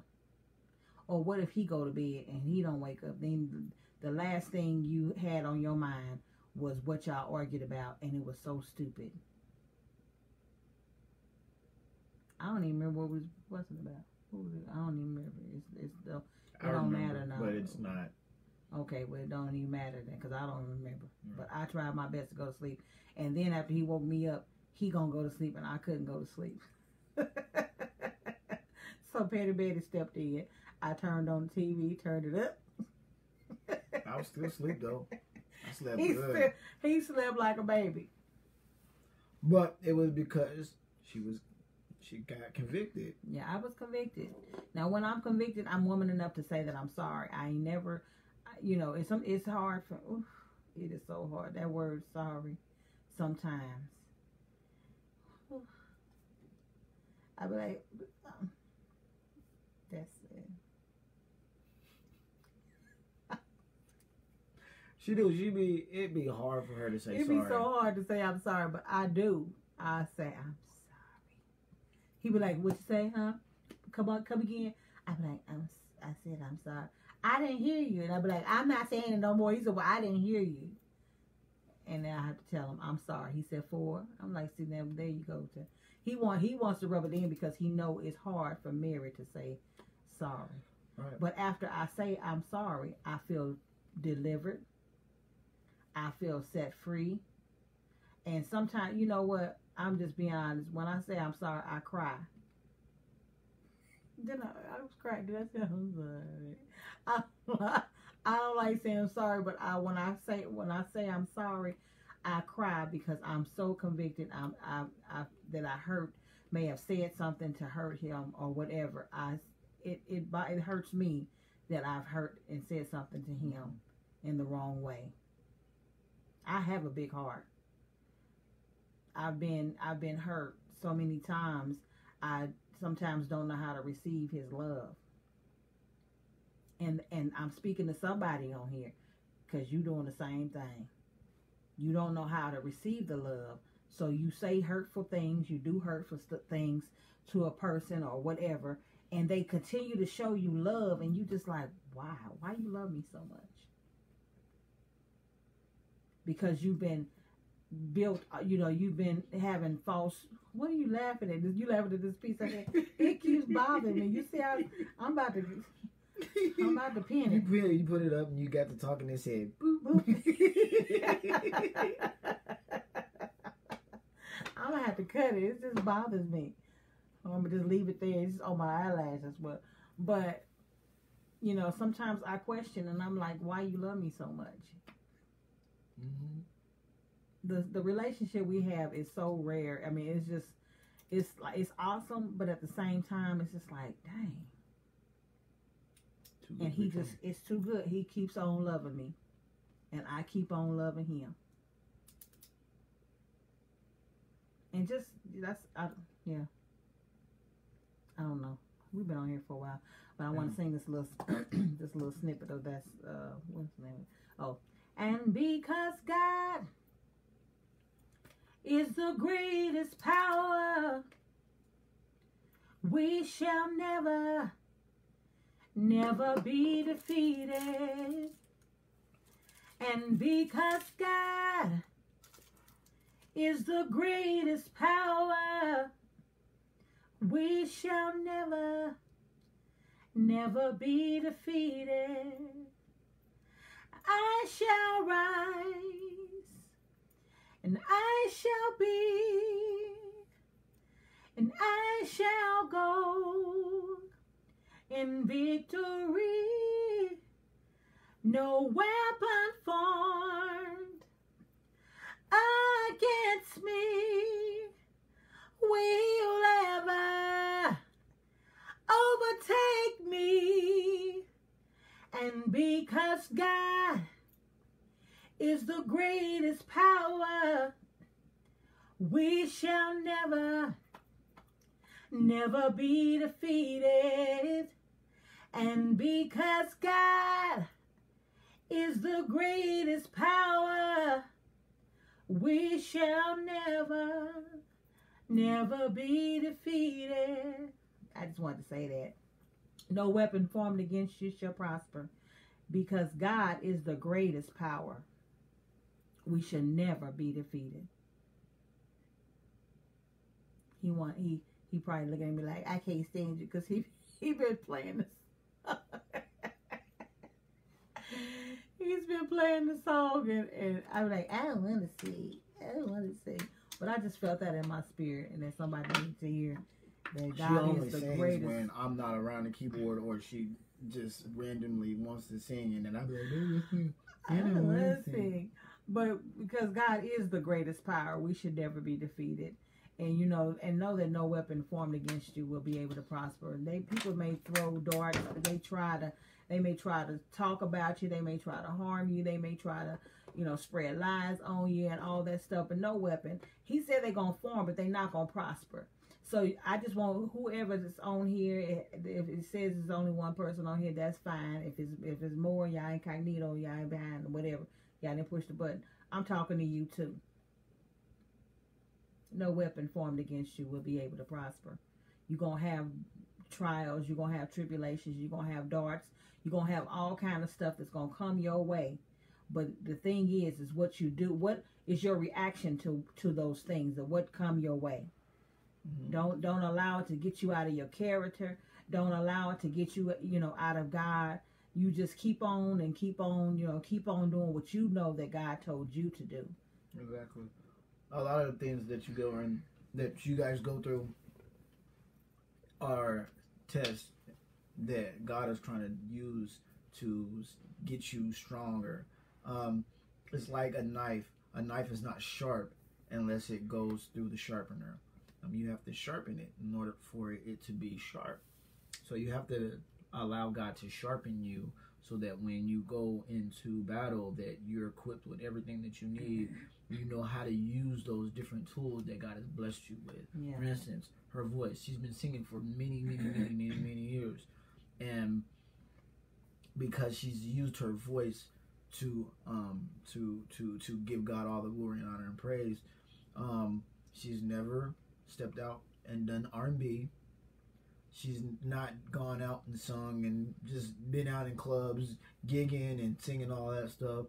She's totally used her voice for God, and she's done everything the right way. And so she's used her tool for God, and God has sharpened her tool and used her voice and her platform for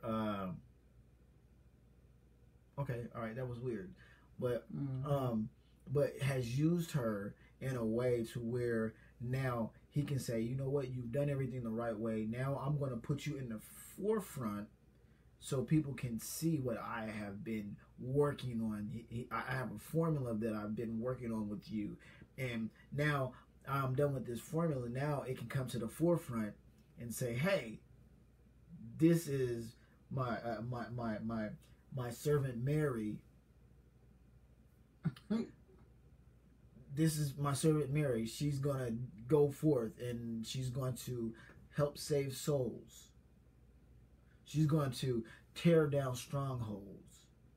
She's going to not only just give you song, but she's going to give you words. She's going to teach you. She's going to show you how to worship and show you what true worship really is.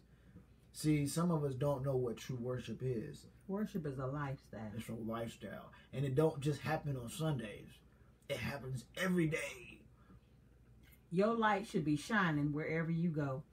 If you out and about and you cursing at everybody and all that stuff, but then you sit up here and say that you're a worship leader, you sit up here and say that you are a minister, you sit up here and say that you, you're a child of God, and you cursing people out, and then you want to turn around and get up, there on Sunday mornings and sing and all that stuff, and you done smoked weed, you done had, your liquor and all that stuff, and yeah, that too.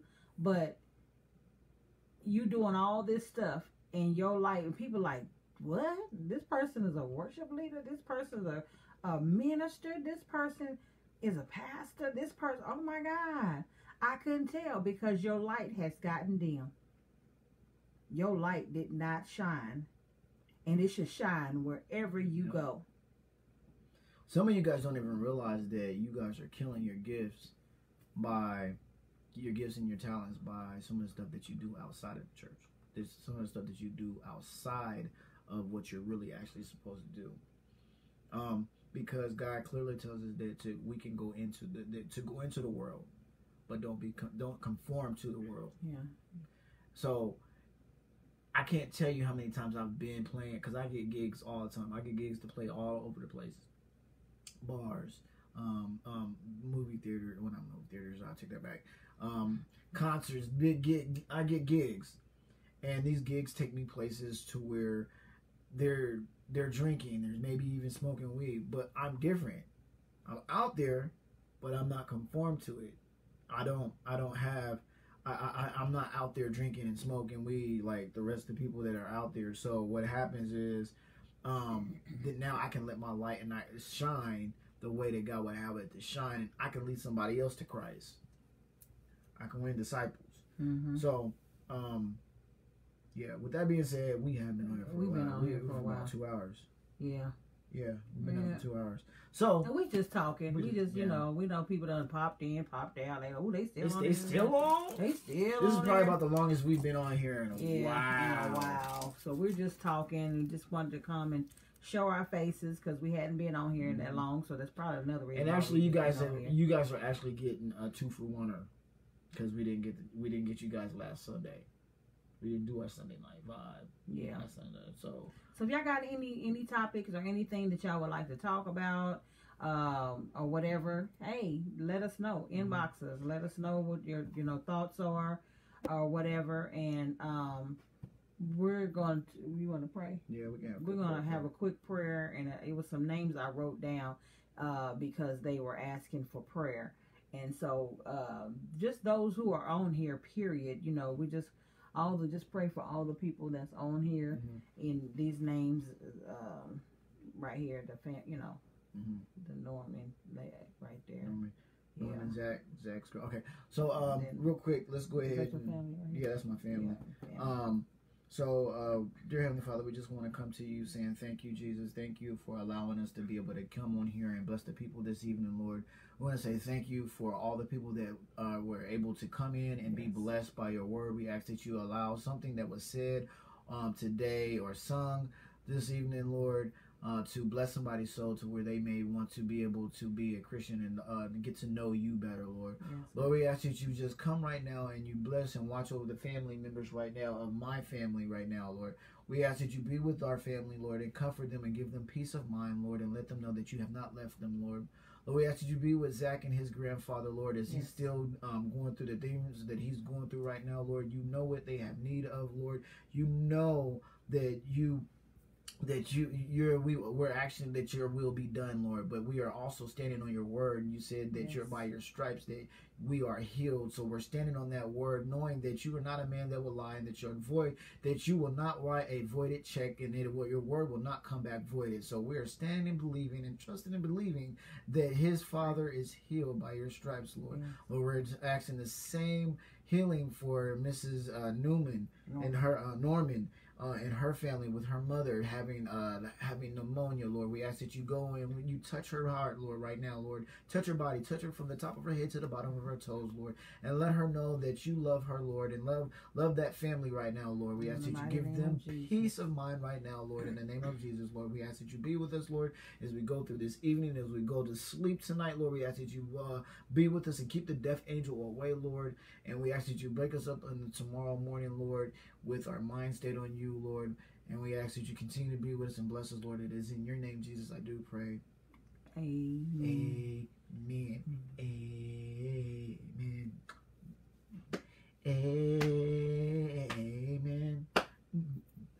Amen. Amen. Are you want to sing now? Are you want to sing now? No. Don't want to sing. She always do that to me. All right, you guys. We're going to go ahead and leave. It's past her bedtime. What? It's past her bedtime. She about to go to bed. She about, good night. Anyway, if y'all have any suggestions, go to bed. Tell them our website. If you guys have any questions, you guys have a topic that you guys want to talk about, and it be juicy, and it's we like to keep it real. We like to be ourselves. We're not trying to get on here. Hit us up in our inboxes. You can hit us up on Facebook, Live, Love, Laugh. You can hit Mary up or you can hit me up. And go to YouTube. Nobody has subscribed yet. Go to YouTube and subscribe on our page. It's called, what is it? David&Mary Hysten. Okay? David and the and sign Hysten. Mary. All right? Mary Hysten, yeah. And Mary, yeah. Mary. What she said. Hysten. Space. Hysten. Yeah, what she said. And then we have our Instagram. DM Hysten. Now, it's not DM standing for somebody's DM. It stands for David and Mary Hysten. Go to that. All right. And like our page. Like our page. Look, guys, we only trying to spread the word of God. And the love. Like and share. Keeping love in their relationships, because there is still love in relationships. There are still people that are happy. Everybody is not going through. Everybody is not having arguments. Everybody is not getting beat. Everybody, and listen, It's love and happiness. Let's get off because mom's calling me. Yeah, so, we don't want her to think that we're not. We love y'all. Talking to her. But we deuces. We out. All right, love y'all. Bye.